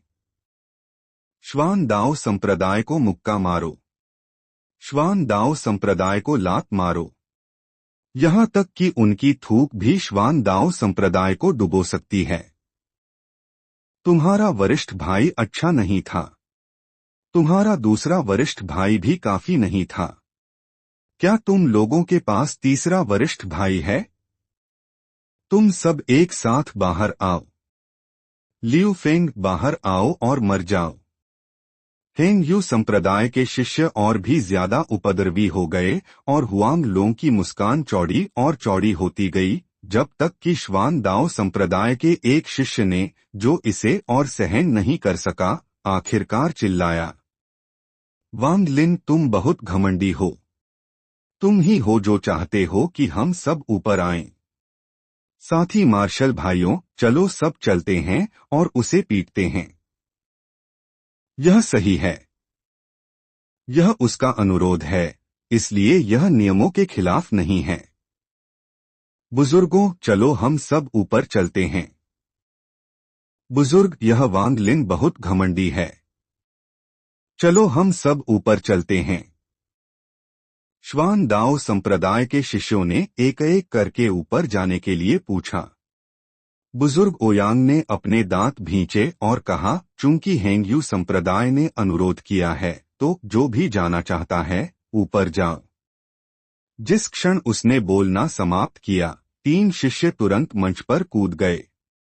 जल्द ही 7 से 8 और शिष्य मंच पर आए। उनमें कुछ महिला शिष्य भी थीं। किसी के चिल्लाने पर उन सभी ने अपने जादुई खजाने निकाले और वांग लिन पर हमला किया। वांग लिन ने बिल्कुल भी ध्यान नहीं दिया। उसने आकर्षण तकनीक को सक्रिय किया। उसने कुछ विशाल हाथ बनाए और उन्हें लोगों की भीड़ पर झाड़ू की तरह घुमाया। अचानक कई लोग हवा में फेंक दिए गए। फिर उसने कुछ कदम पीछे लिए और विशाल हाथों ने श्वान दाओ संप्रदाय के शिष्यों को मक्खियों की तरह पकड़ा और उन्हें दूर फेंक दिया। भीड़ से चीखें आईं। श्वान दाओ संप्रदाय के शिष्यों को एक एक करके मंच से फेंक दिया गया और उतरने के बाद वे उठने में असमर्थ थे। जितना अधिक वांग लिन लड़ा, उतना ही अधिक वह इसका आदी हो गया। आकर्षण तकनीक पर उसका नियंत्रण और भी परिष्कृत हो गया और थोड़ी देर बाद केवल 3 लोग शेष रहे। उनमें से एक लियू फेंग था। वांग लिन ने एक हंसी छोड़ी और अंतिम बदबूदार बम निकाला। लियू फेंग का भाव अचानक बदल गया। उसने अन्य 2 की परवाह नहीं की। वह चिल्लाया, भाई वांग, दया करो। मैं आत्मसमर्पण करता हूँ, मैं आत्मसमर्पण करता हूँ। जैसे ही वह बोल रहा था, वह तेजी से पीछे हटा और मंच से नीचे उतर गया। उसने पहले ही देख लिया था कि झो पेंग और यांग यी के साथ क्या हुआ था, इसलिए वह नहीं चाहता था कि उसके साथ भी वही हो। अंतिम 2 लोग क्सुमू और ली शान थे। क्सुमू ने देखा कि चीजें ठीक नहीं चल रही हैं। उसने जल्दी से आत्मसमर्पण कर दिया और अजीब तरह से मंच से नीचे उतर गया। ली शान का चेहरा शोक से भरा हुआ था। उसने जोर से वांग लिन पर चिल्लाया, वांग लिन, आओ। मुझ पर अपना अंतिम बदबूदार बम इस्तेमाल करो। अपनी ताकत के साथ वह सामान्य तौर पर अंतिम व्यक्ति नहीं होता, लेकिन जब वह मंच पर आया तो उसने तुरंत मरे हुए होने का नाटक किया। हालांकि उसे कुछ बार रौंदा गया, यह संप्रदाय में अपने भविष्य के खातिर इसके लायक था। ली शान ने इसकी अच्छी तरह से योजना बनाई थी। अगर उसे भी बदबूदार बम से मारा जाता, जैसे वरिष्ठ भाई और दूसरे वरिष्ठ भाई, तो उसे उनकी दया मिल सकती थी और उसकी पिटाई इतनी बुरी नहीं हो सकती थी। वांग लिन उस पर हल्का सा मुस्कुराया। उसने बदबूदार बम को दूर रखा और कहा, यह एक खजाना है, इसलिए इसे लापरवाही से इस्तेमाल नहीं किया जाना चाहिए। तुम मंच से उतर सकते हो। अपनी आकर्षण तकनीक से उसने ली शान को एक छोटे बच्चे के चूजे की तरह पकड़ा और उसे मंच से फेंक दिया। बुजुर्ग ओयांग और अन्य दो बुजुर्ग गुस्से में थे। वे चाहते थे कि अभी जमीन में एक दरार हो ताकि वे अंदर घुस सकें। हुआंग लोंग का चेहरा खुशी से उमंग रहा था जब उसने कहा, मित्र ओयांग, हमारे दो संप्रदायों के विनिमय के बीच विजेता कौन है? बुजुर्ग ओयांग ने खर्राटा लिया और कहा, तुम्हारे हेंगयू संप्रदाय में ऐसे अच्छे शिष्य का होना भाग्य की बात है। यह विनिमय तुम्हारी जीत है। लेकिन मैंने जो पहले कहा वह सच है। तुम्हारे हेंगयू संप्रदाय के सभी नवजात आत्मा पूर्वज मर चुके हैं। तुम जो कुछ भी चाहते हो वह इस होल्डिंग बैग में है। अलविदा। इसके साथ उसने अपनी आस्तीन हिलाई और एक होल्डिंग बैग हवा में उड़ा। हुआंग लोंग ने एक विचारशील भाव के साथ होल्डिंग बैग को पकड़ लिया। बुजुर्ग ओयांग ने एक चीख छोड़ी और जल्द ही उनके स्थान पर एक काला बादल आ गया। वांग लिन ने करीब से देखा और पाया कि यह 1000 फुट का कनखजूरा था। एक शब्द भी कहे बिना बुजुर्ग ओयांग ने एक कदम लिया और कनखजूरे पर कूद गए। श्वान दाओ संप्रदाय के सभी शिष्य शर्म, क्रोध और कई अन्य भावों के साथ कनखजूरे पर उड़ गए। दूसरे को जाने के लिए देखकर वांग लिन की आंखें चमक उठीं और उसने एक निर्णय लिया। उसने चिल्लाया, श्वान दाओ संप्रदाय के साथी साथियों और बुजुर्गों, मेरी एक अनुचित मांग है। इसके साथ उसका शरीर आकर्षण तकनीक के साथ आगे उड़ा और कनखजूरे के सामने रुक गया। बुजुर्ग ओयांग का भाव अडिग रहा। अगर यह हेंगयू संप्रदाय का कोई अन्य शिष्य होता तो वह परेशान नहीं होते, लेकिन इस वांग लिन की शक्ति बहुत अद्भुत थी, इसलिए उन्होंने अपने दिल में असंतोष को दबाया और कहा, बोलो। वांग लिन ने 1000 फुट के कनखजूरे को देखा और ईमानदारी से कहा, मैं कनखजूरे से कुछ जहर उधार लेना चाहूंगा। मुझे उम्मीद है कि बुजुर्ग ओयांग सहमत होंगे। इससे पहले कि बुजुर्ग ओयांग बोल पाते, श्वान दाओ संप्रदाय के सभी शिष्य क्रोधित हो गए। उनमें से एक ने चिल्लाया, वांग लिन, हमें बहुत ज्यादा मजबूर मत करो। वांग लिन, यह कनखजूरा हमारे श्वान दाओ संप्रदाय के संरक्षक आत्मा जानवरों में से एक है। इसका जहर सिर्फ तुम्हारे पूछने पर तुम्हें कैसे दिया जा सकता है? तुम बहुत घमंडी हो। बुजुर्ग, यह व्यक्ति हमारे श्वान दाओ संप्रदाय के लिए बहुत अनादरपूर्ण है। मैं बुजुर्ग से उसे सबक सिखाने का अनुरोध करता हूँ। अन्य दो बुजुर्ग दोनों व्यंग्य करना बंद नहीं कर सके। बुजुर्ग ओयांग ने एक अजीब मुस्कान के साथ वांग लिन को घूरकर देखा। जूनियर, चले जाओ। मैं तुम्हारे साथ परेशान नहीं हो सकता। हुआंग लोंग और हेंगयू संप्रदाय के अन्य बुजुर्ग सभी अपनी उड़ने वाली तलवारों पर चढ़े और वांग लिन के बगल में ऊपर उड़ गए। हुआंग लोंग ने एक स्पष्ट आवाज में कहा, मित्र ओयांग, तुम्हारा श्वान दाओ संप्रदाय बहुत कंजूस है। यह सिर्फ कनखजूरे का जहर है। ऐसा नहीं है कि वह इसकी जान मांग रहा है। बुजुर्ग ओयांग का भाव गहरा हो गया। उन्होंने चारों ओर देखा और उनकी नजर वापस हुआंग लोंग पर पड़ी। उन्होंने कहा, मित्र हुआंग लोंग, थोड़ा जहर लेना कोई बड़ी बात नहीं है, लेकिन एक जूनियर का इतना घमंडी होने की हिम्मत करना हमारे श्वान दाओ संप्रदाय के प्रति बहुत अनादरपूर्ण है। हुआंग लोंग एक पल के लिए झिझक गए। वह वास्तव में श्वान दाओ संप्रदाय को बहुत ज्यादा शर्मिंदा नहीं करना चाहते थे, क्योंकि वे जो खबर लाए थे वह बहुत चौंकाने वाली थी। अगर खबर सच होती तो झाओ के खेती देश में शक्ति संतुलन बदलने वाला था।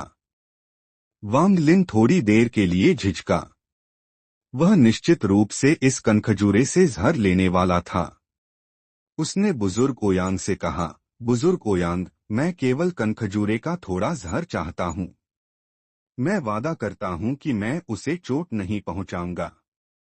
अगर आप सहमत होते हैं तो मैं इसके लिए कुछ विनिमय करने को तैयार हूँ। अध्याय 58 समाप्त। बुजुर्ग ओयांग ने वांग लिन को एक तिरस्कारपूर्ण नजर दी। उसने कहा, तुम केवल एक छोटे जूनियर हो। तुम्हारे पास मुझसे व्यापार करने का क्या अधिकार है?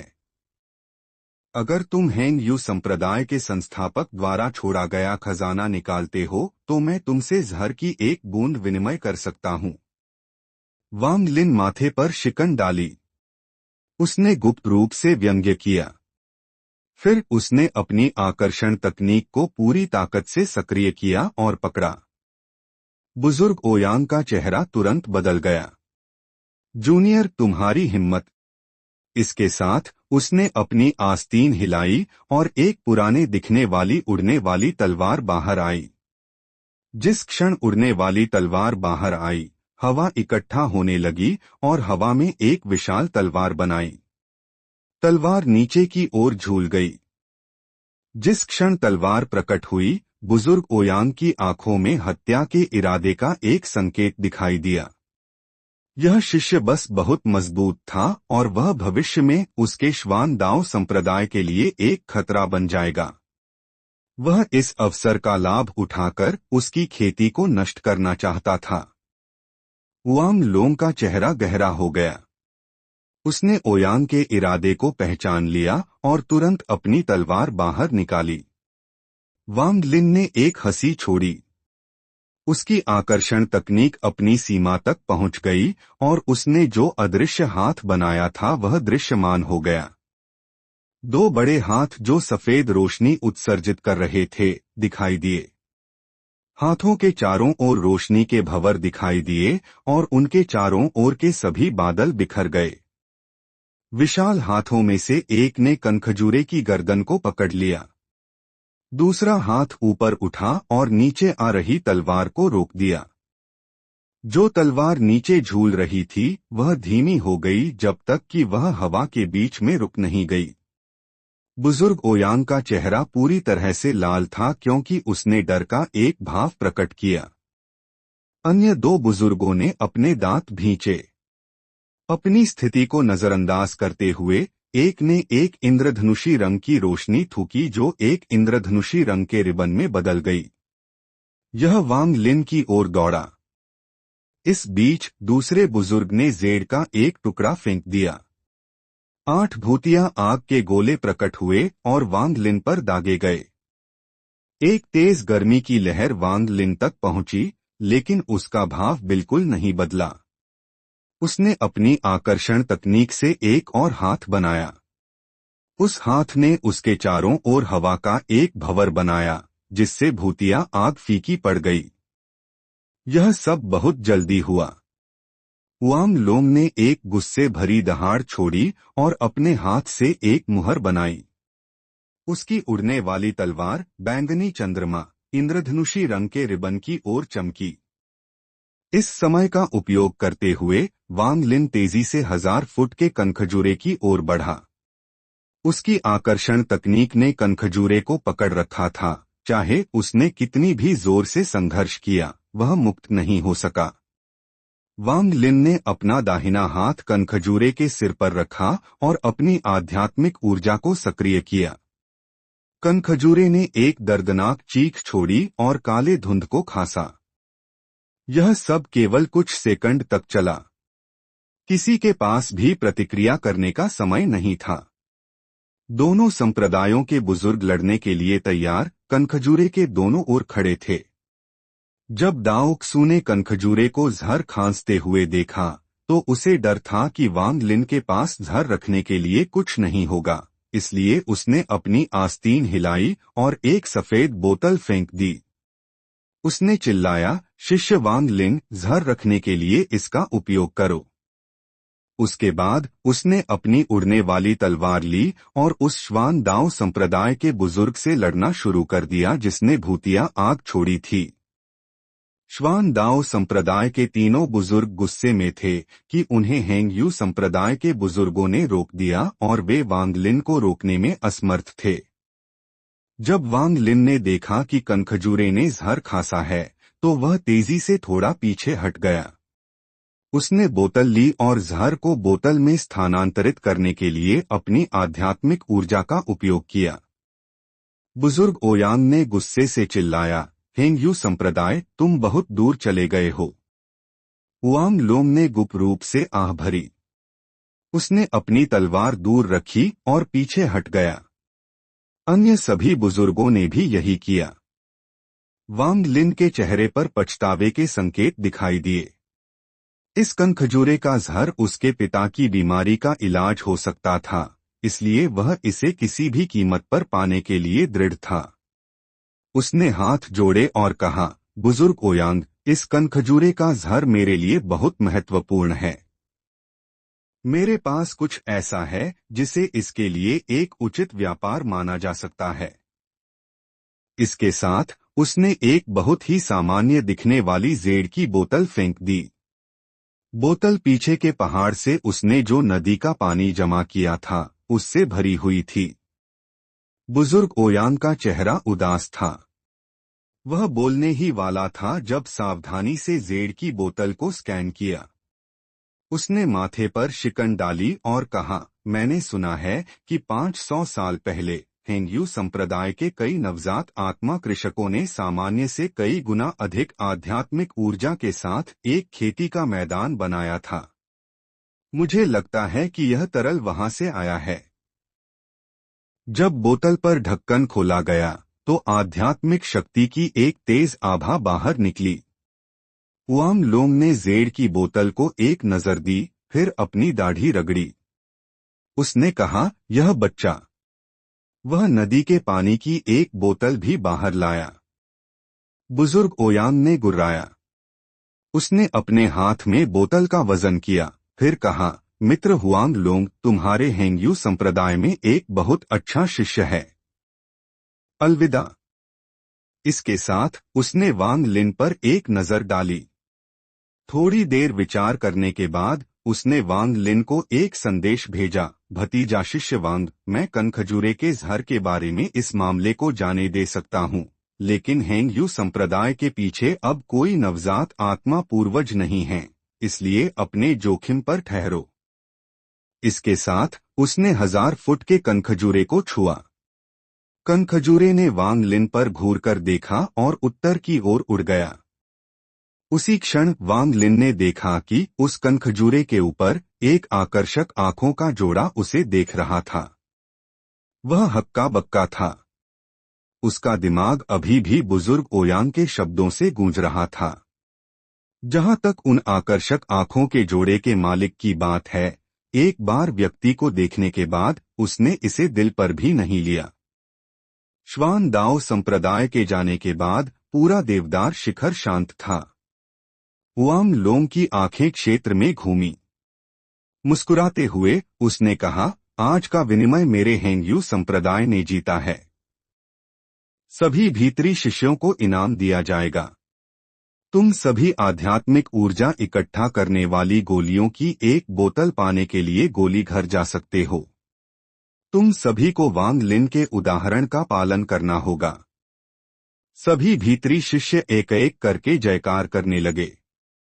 अब तक किसी ने भी उसे कचरा कहने की हिम्मत नहीं की। वांग जुओ का दिल अराजकता में था। उसने श्वान दाओ से कहा, शिक्षक, शिष्य जीवन और मृत्यु मार्ग में जाना चाहता है। मैं अब अन्य मामलों से खुद को चिंतित नहीं करूंगा। दाओ क्सू ने एक आह छोड़ी। वांग जुओ उसका पसंदीदा शिष्य था, इसलिए वह वांग लिन और वांग जुओ के बीच के मुद्दों को जानता था। उसने थोड़ी देर विचार किया, फिर सिर हिलाया और कहा, ठीक है। तुम वांग लिन से छिपने के लिए भी इस अवसर का लाभ उठा सकते हो। वांग जुओ ने एक कड़वी मुस्कान छोड़ी, लेकिन एक शब्द भी नहीं कहा। हुआंग लोंग फिर से बोले, तुम सभी जा सकते हो। वांग लिन, मेरे साथ आओ। वांग लिन ने सिर हिलाया। उसकी नजर भीड़ पर घूमी और तीसरे बुजुर्ग भाई लू यून पर पड़ी। उसने कहा, तीसरे बुजुर्ग भाई, एक पल रुकिए। अध्याय 59 पूछताछ। लू यूनजी कांप उठा। उसने एक जबरन मुस्कान के साथ कहा, वांग भाई वांग, तुम्हें कुछ चाहिए? अगर तुम्हें आध्यात्मिक ऊर्जा इकट्ठा करने वाली गोलियों की जरूरत है तो मेरे पास अभी भी बहुत बची हैं और मैं तुम्हें कुछ दे सकता हूँ। तीसरे भाई, मुझे तुमसे कुछ चाहिए, तुम्हारा सहायक वांग हाओ। वांग लिन ने लू यूंजी को घूरकर देखा। पहले वह लू यूंजी के खिलाफ जाने के लिए पर्याप्त आत्मविश्वासी नहीं था, इसलिए उसने वांग हाओ की मदद नहीं की। लेकिन इस लड़ाई के बाद उसे अपनी शक्ति की कहीं बेहतर समझ थी। लू यूंजी का भाव अशांत हो गया। वह अपने दिल में कड़वाहट से हंसा। उसने अपने दांत भींचे और कहा, वांगलिन, वह वांग हाओ मेरा सहायक है और मेरे गोली निर्माण के लिए बहुत महत्वपूर्ण है, इसलिए मैं सहमत नहीं हो सकता। हुआंग लोंग बगल में खड़ा बहुत हैरान था और चिल्लाया, लू यूंजी, यह केवल एक सहायक है। वह कितना महत्वपूर्ण हो सकता है? लू यूंजी का चेहरा पूरी तरह से कड़वा था। उसने कड़वाहट सहने का फैसला किया और कहा, संप्रदाय प्रमुख, शिष्य आज्ञा का पालन नहीं कर सकता। वांग हाओ पहले ही। वांग लिन का भाव तेजी से बदल गया। वह बिजली की तरह हेंग यू शिखर की ओर बढ़ा। हुआंग लोंग और अन्य सभी बुजुर्ग भ्रमित थे और पीछे पीछे चल दिए। दाओक्सू ने लू यूंजी को पकड़ा जैसे ही वह वांग लिन के पीछे चला। जल्द ही वांग लिन मुख्य आंगन में गोली घर के ऊपर पहुंचा। उसने अपने दिव्य बोध से क्षेत्र को स्कैन किया और जल्दी से पीछे के कमरे में वांग हाओ की कमजोर जीवन शक्ति को ढूंढ लिया। जिस क्षण वह कमरे में दाखिल हुआ, उसका गुस्सा अपनी सीमा तक पहुंच गया। बड़े कमरे में एक विशाल गोली भट्टी थी जिसमें वांग हाओ पालथी मारकर अंदर बैठा था। उसकी जीवन शक्ति कमजोर और कमजोर होती जा रही थी। वांग लिन ने पलक भी नहीं झपकाई।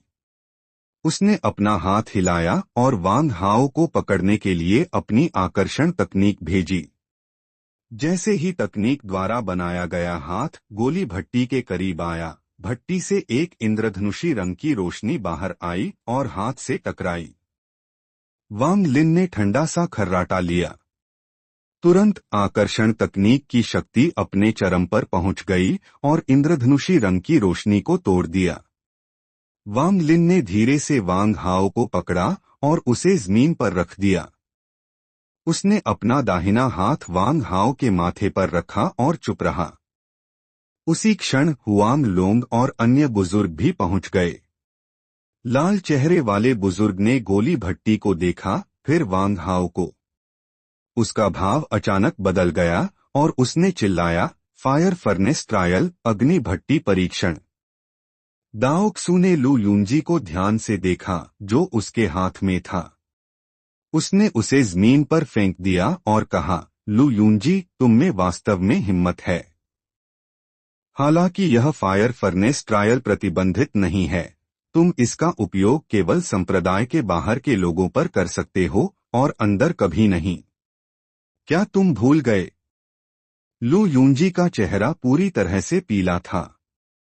वह जमीन पर घुटने टेककर फुसफुसाया, शिष्य आया, संप्रदाय में शामिल हुआ और 15 साल की उम्र में आपका शिष्य बन गया। 25 साल हो गए हैं और शिष्य अभी भी छठी परत पर अटका हुआ है। शिष्य हार मानने को तैयार नहीं है। एक बार यह फायर फर्नेस ट्रायल पूरा हो जाने पर गोली न केवल मेरी जान बढ़ा सकती है बल्कि मुझे सफलता प्राप्त करने का एक मौका भी देगी, इसलिए मुझे कोशिश करनी पड़ी, चाहे कुछ भी हो। यह वांग हाओ मेरा व्यक्तिगत सहायक है। संप्रदाय के नियमों के अनुसार मैं जो चाहूं वह कर सकता हूं और वह संप्रदाय का हिस्सा नहीं है, इसलिए मैंने कुछ गलत नहीं किया है। वांग लिन ने अपनी आंखें खोलीं।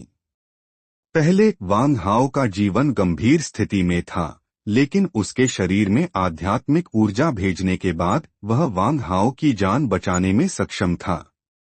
लू यूंजी के शब्द सुनने के बाद उसने कुछ खर्राटे लिए। हुआंग लोंग ने माथे पर शिकन डाली। एक तरफ प्रतिभाशाली वांग लिन था और दूसरी तरफ 25 साल का एक वफादार शिष्य लू यूंजी। उन्हें यह निर्णय लेना बहुत मुश्किल लगा।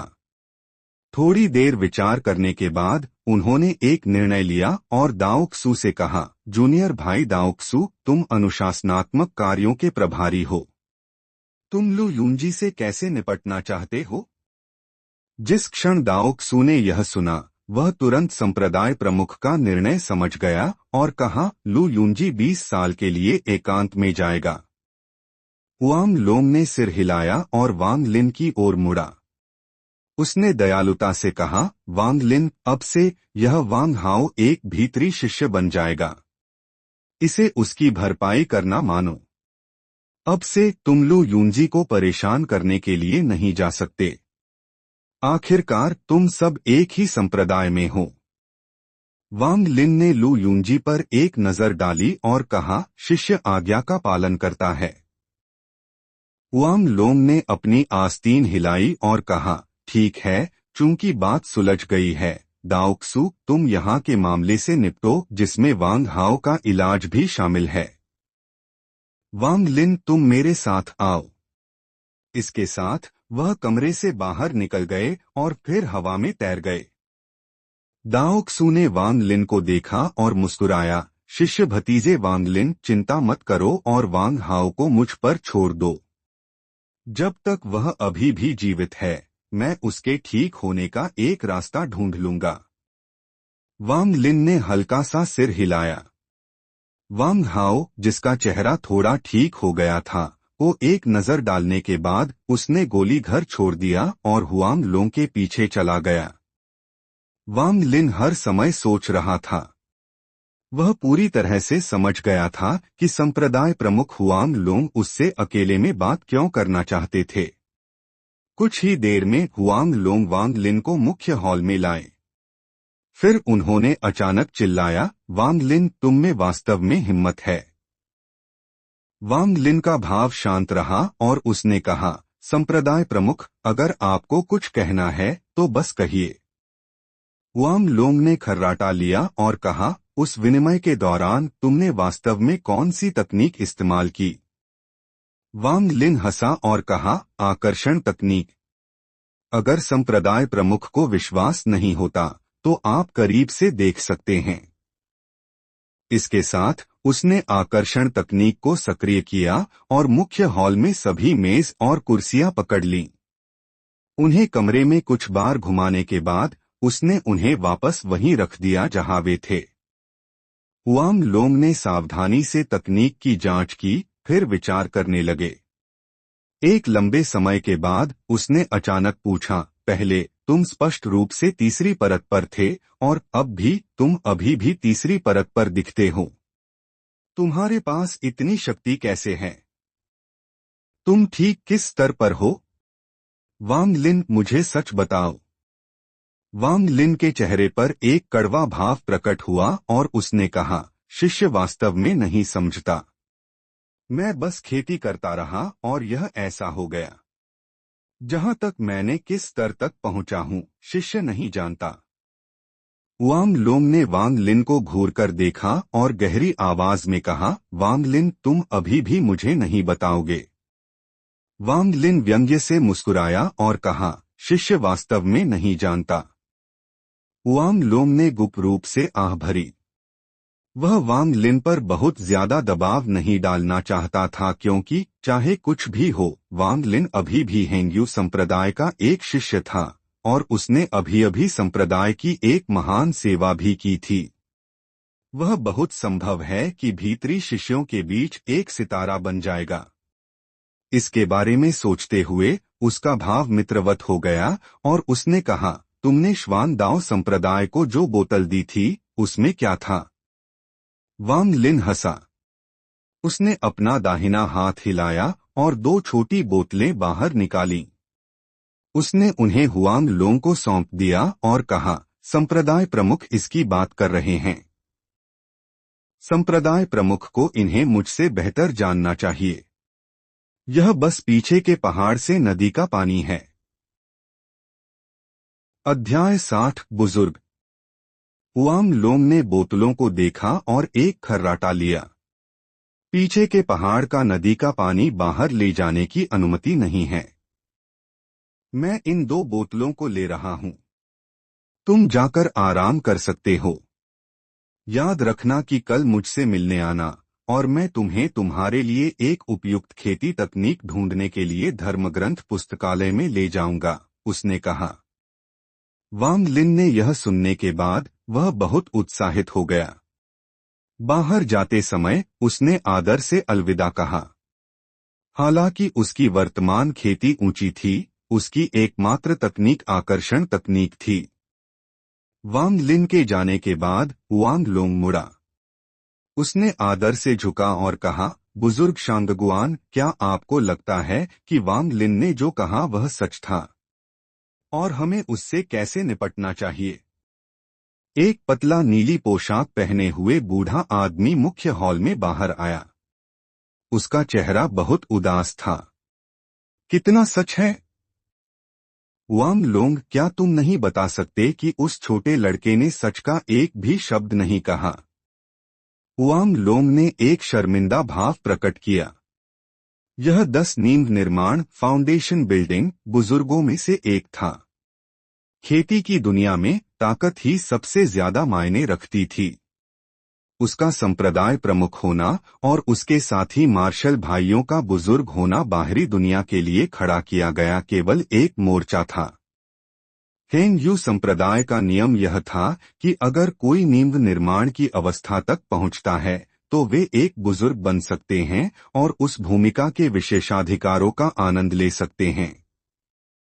अगर कोई कोर गठन कोर फॉर्मेशन हासिल करता है तो वे हेंग यू संप्रदाय के सच्चे बुजुर्गों में से एक बन जाएंगे, और अगर कोई नवजात आत्मा नैसेंट सोल तक पहुंचता है तो उन्हें हेंग यू संप्रदाय का एक पूर्वज माना जाएगा।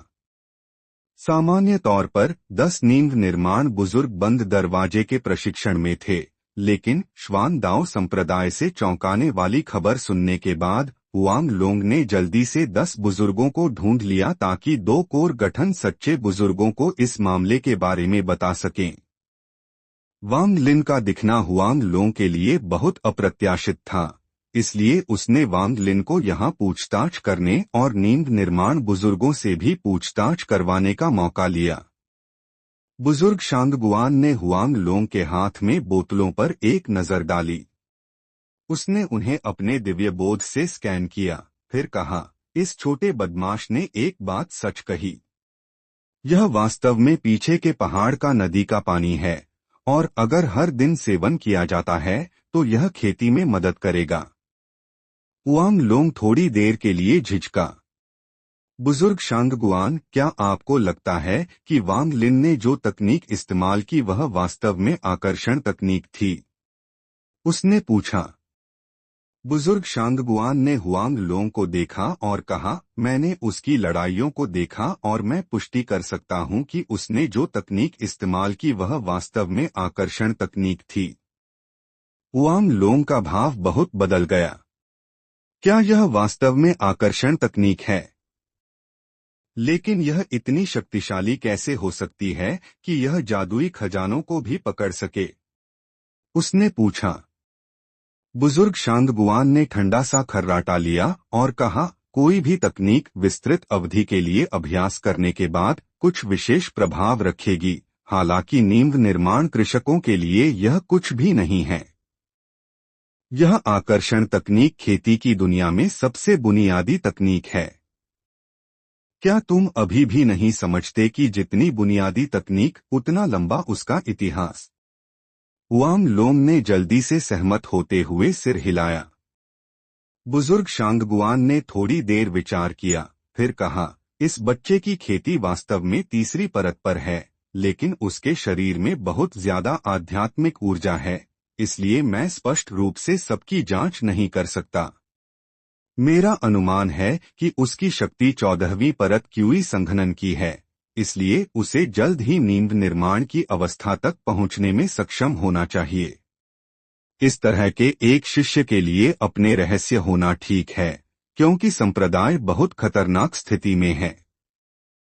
श्वान दाओ संप्रदाय वास्तव में एक छोटा संप्रदाय कहलाने के योग्य है। बुजुर्गों के रूप में कुछ क्यूई संघनन जूनियरों को भेजना और हमारे सामने ध्वनि प्रसारण के साथ वांग लिन को जीतने की कोशिश करने की हिम्मत करना। वांग लोंग हक्का बक्का था। उसने ध्वनि प्रसारण के बारे में आगे नहीं पूछा, लेकिन पूछा, वांग लोंग आज्ञा का पालन करता है? बुजुर्ग शांगगुआन पूर्वजों के बारे में मामलों के संबंध में। बुजुर्ग शांगगुआन ने एक आह छोड़ी। उसके चेहरे पर एक झल्लाहट दिखाई दी। उसने सिर हिलाया और कहा, पूर्वजों ने 30 साल में कोई संदेश वापस नहीं भेजा है, मुझे डर है। अफसोस यह कुछ ऐसा नहीं है जिसके बारे में तुम कुछ कर सकते हो। अगर श्वान दाओ संप्रदाय वास्तव में हेंग यू शिखर चाहता है तो हम कुछ नहीं कर सकते। झाओ का देश एक बड़ी जगह है और हमारे हेंग यू संप्रदाय के लिए एक जगह होगी। एक बार जब दो सच्चे बुजुर्ग नवजात आत्मा में टूट जाएंगे, हम इस सारी अपमान का बदला लिया जाएगा। वांग लोंग ने एक कड़वी मुस्कान छोड़ी और चुपचाप सिर हिलाया। जहां तक वांग लिन की बात है, उसके मुख्य हॉल से बाहर निकलने के बाद सभी भीतरी शिष्यों ने उसके लिए रास्ता बनाया और सम्मान से भरे हुए थे। यह उपचार एक दिन पहले की तुलना में पूरी तरह से विपरीत था। ताकत, खेती की दुनिया में ताकत ही सब कुछ मायने रखती है। वांग लिन सन दाजू के बगीचे में वापस जाते हुए थोड़ा भावनात्मक महसूस किया। जिस क्षण वह दाखिल हुआ, उसने तुरंत सन दाजू को मुस्कान के साथ चलकर आते देखा। अच्छा शिक्षक तुम्हें बहुत देर से इंतजार कर रहा है। यहाँ शिक्षक ने तुम्हारे लिए कुछ शीर्ष गुणवत्ता वाली रिकवरी चाय बनाई है। एक बार जब तुम इसे पी लोगे तो तुम्हें बहुत बेहतर महसूस होगा। इसके साथ उसने बगीचे में पत्थर की मेज से एक कप उठाया और वांग लिन को सौंप दिया। वांग लिन का भाव थोड़ा अजीब हो गया। सन दाजू का व्यवहार बहुत जल्दी बदल गया, जिससे वांग लिन थोड़ा हक्का बक्का हो गया। सन दाजू ने वांग लिन का भाव देखा। वह अजीब तरह से मुस्कुराया और अपनी आंखों में एक ईमानदार नजर के साथ कहा, वांग लिन, तुम्हारे शिक्षक के रूप में मैं हर चीज में अच्छा नहीं था और हमारे बीच बहुत गलतफहमियां थीं। वांग लिन ने कप नहीं लिया। उसने अपने दिव्य बोध से चाय को स्कैन किया और आध्यात्मिक ऊर्जा के उतार चढ़ाव को पाया। उसने कहा, शिष्य थका हुआ है, इसलिए मैं यह चाय नहीं पी रहा हूं। सन दाजू ने जल्दी से कहा, थके हुए? तो तुम्हें कुछ आराम करना चाहिए। जिस जगह तुम पहले ठहर रहे थे वह बहुत छोटी है। आज से तुम मेरे कमरे में रह सकते हो। वांग लिन का भाव शांत रहा, लेकिन वह अपने दिल में बहुत सतर्क था। यह कहा जाना चाहिए कि संप्रदाय के भीतर सन दाजू ही वह व्यक्ति था जिसे उस पर सबसे ज्यादा संदेह होगा। इसलिए वांग लिन ने सिर हिलाया और कहा, यह ठीक है। मैं ज्यादा देर तक नहीं ठहरूंगा। मैं कुछ दिनों में बंद दरवाजे के प्रशिक्षण में जाने के लिए पीछे के पहाड़ में वापस जाऊंगा। सन दाजू ने कुछ कहने के लिए अपना मुंह खोला, लेकिन वांग लिन ने जल्दी से अलविदा कहा और चला गया। सन दाजू ने अपने हाथ में चाय को देखा। उसकी आंखें एक ठंडी रोशनी से भरी हुई थीं। वांग लिन अचानक एक फीकी मुस्कान के साथ मुड़ा और विचारपूर्वक सन दाजू को देखा। सन दाजू का चेहरा अचानक अकड़ गया और उसने कहा, अच्छा शिष्य, क्या कुछ और है? वांग लिन ने एक व्यंग्यात्मक भाव प्रकट किया। उसने कुछ कदम आगे लिए और कहा, शिक्षक, तुम बहुत घबराए हुए दिखते हो। सन दाजू का दिल धड़क गया। उसने 2 कदम पीछे लिए और अपना संयम वापस पा लिया। शिक्षक वास्तव में घबराया हुआ है। तुम शिष्य मुझसे बहुत मजबूत हो। मैं केवल क्यूई संघनन की 5वीं परत पर हूं, उसने कहा। वांग लिन ने चाय को देखा और कहा, शिक्षक, शिष्य के लिए यह चाय पी लो। संदाजू का भाव अचानक बदल गया और उसने एक जबरन मुस्कान के साथ कहा, यह क्या है? अगर तुम इसे नहीं पीना चाहते तो मैं इसे फेंक दूंगा। इसके साथ उसने कप को जमीन पर फेंक दिया और कुछ कदम और पीछे हट गया, जब तक कि उसके पैर फाटक पर नहीं थे। शिक्षक, इसे पी लो। वांग लिन का भाव शांत रहा। उसने अपनी आकर्षण तकनीक को सक्रिय किया। जो कप जमीन पर गिर रहा था वह रुक गया और संदाजू की ओर तैर गया। वांग लिन ने एक आह छोड़ी। वह जानता था कि संदाजू के शत्रुतापूर्ण इरादे थे।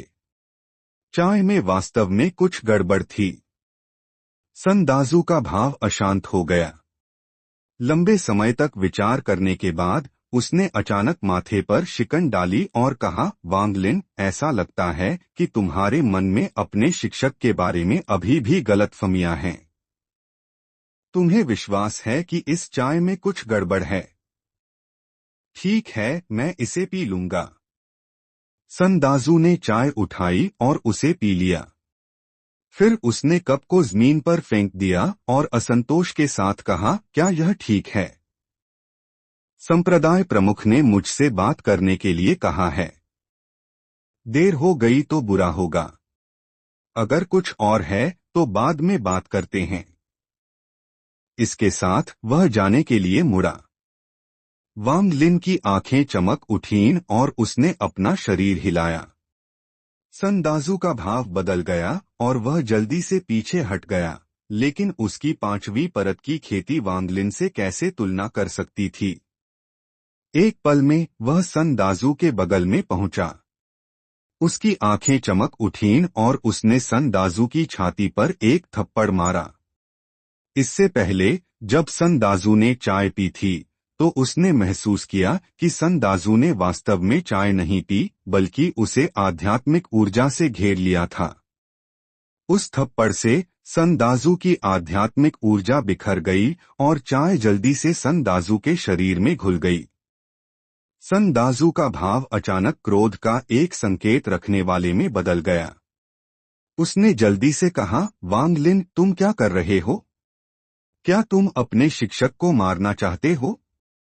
अगर तुम मुझे मार देते हो तो हेंग यू संप्रदाय तुम्हें माफ नहीं करेगा। वांग लिन चुप रहा। उसने अपना दिव्य बोध भेजा और पाया कि चाय संदाजू के शरीर में पूरी तरह से घुल गई थी। फिर उसने चाय से संदाजू के सिर तक अपना रास्ता बनाते हुए तारों के टुकड़े महसूस किए। संदाजू ने भी महसूस किया कि कुछ गड़बड़ है, लेकिन इससे पहले कि वह बोल पाता, तार जैसी वस्तु उसके सिर तक पहुंच चुकी थी। तुरंत उसका भयानक भाव शांत होने लगा। वांग लिन ने संदाजू को घूरकर देखा और तुरंत महसूस किया कि कुछ गलत है। संदाजू का भाव थोड़ा नीरस लग रहा था। उसने थोड़ा विचार किया, फिर पूछा, शिक्षक, शिष्य तुम्हें मारने की कोशिश नहीं कर रहा है, लेकिन तुम मेरे खिलाफ कार्य करने की कोशिश करते हो। हालांकि अगर शिक्षक ने वास्तव में चाय पी होती तो मैं यह नहीं करता। संदाजू का भाव नीरस रहा। उसने जल्दी से कहा, चाय नहीं पीनी चाहिए। वांग लिन हक्का बक्का था। उसने थोड़ी देर के लिए संदाजू की सावधानी से जांच की, फिर पूछा, इसे क्यों नहीं पीना चाहिए? संदाजू ने एक नीरस भाव के साथ कहा, चाय में 3 धागा नेमाटोड घास, 3 थ्रेड नेमाटोड ग्रास है। वांग लिन की आंखें चमक उठीं। 3 धागा नेमाटोड घास का क्या प्रभाव पड़ता है? उसने पूछा। जिस व्यक्ति ने इसे पी लिया है उसे कम समय के लिए नियंत्रित करने की क्षमता। यह कठपुतलियां बनाने के लिए एक मुख्य घटक है। वांग लिन की आंखों में हत्या का इरादा चमक गया। तुम मुझे यह क्यों देना चाहते थे? उसने पूछा। जब से मुझे पता चला कि तुम्हारे पास वे लौकी थीं, मेरे दिल में कुछ संदेह थे, इसलिए मैंने तुम्हें अपना शिष्य बना लिया।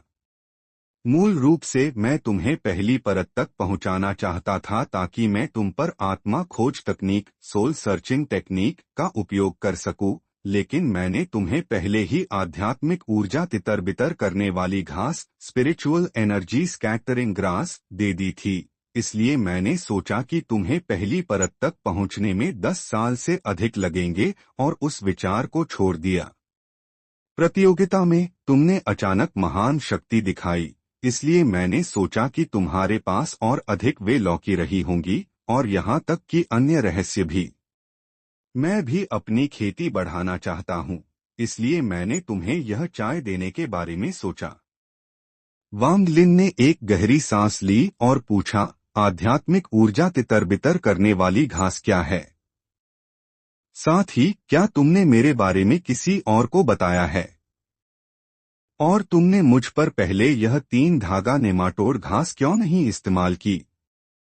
आध्यात्मिक ऊर्जा तितर बितर करने वाली घास का उपयोग तुम्हारी सारी खेती को हटाने में मदद करने के लिए किया जाता है। जहां तक तुम्हारे बारे में मामले की बात है, मैंने कभी किसी को नहीं बताया। मैं नहीं चाहता था कि मेरे अलावा कोई लौकी चुराए, और उसके बाद चीजें बहुत अचानक बदल गईं, इसलिए अब बात करना मुझे चोट पहुंचाने में समाप्त हो जाएगा, इसलिए मैंने कार्य करने का फैसला किया। जहां तक 3 धागा नेमाटोड घास की बात है, मेरे पास पहले नहीं थी।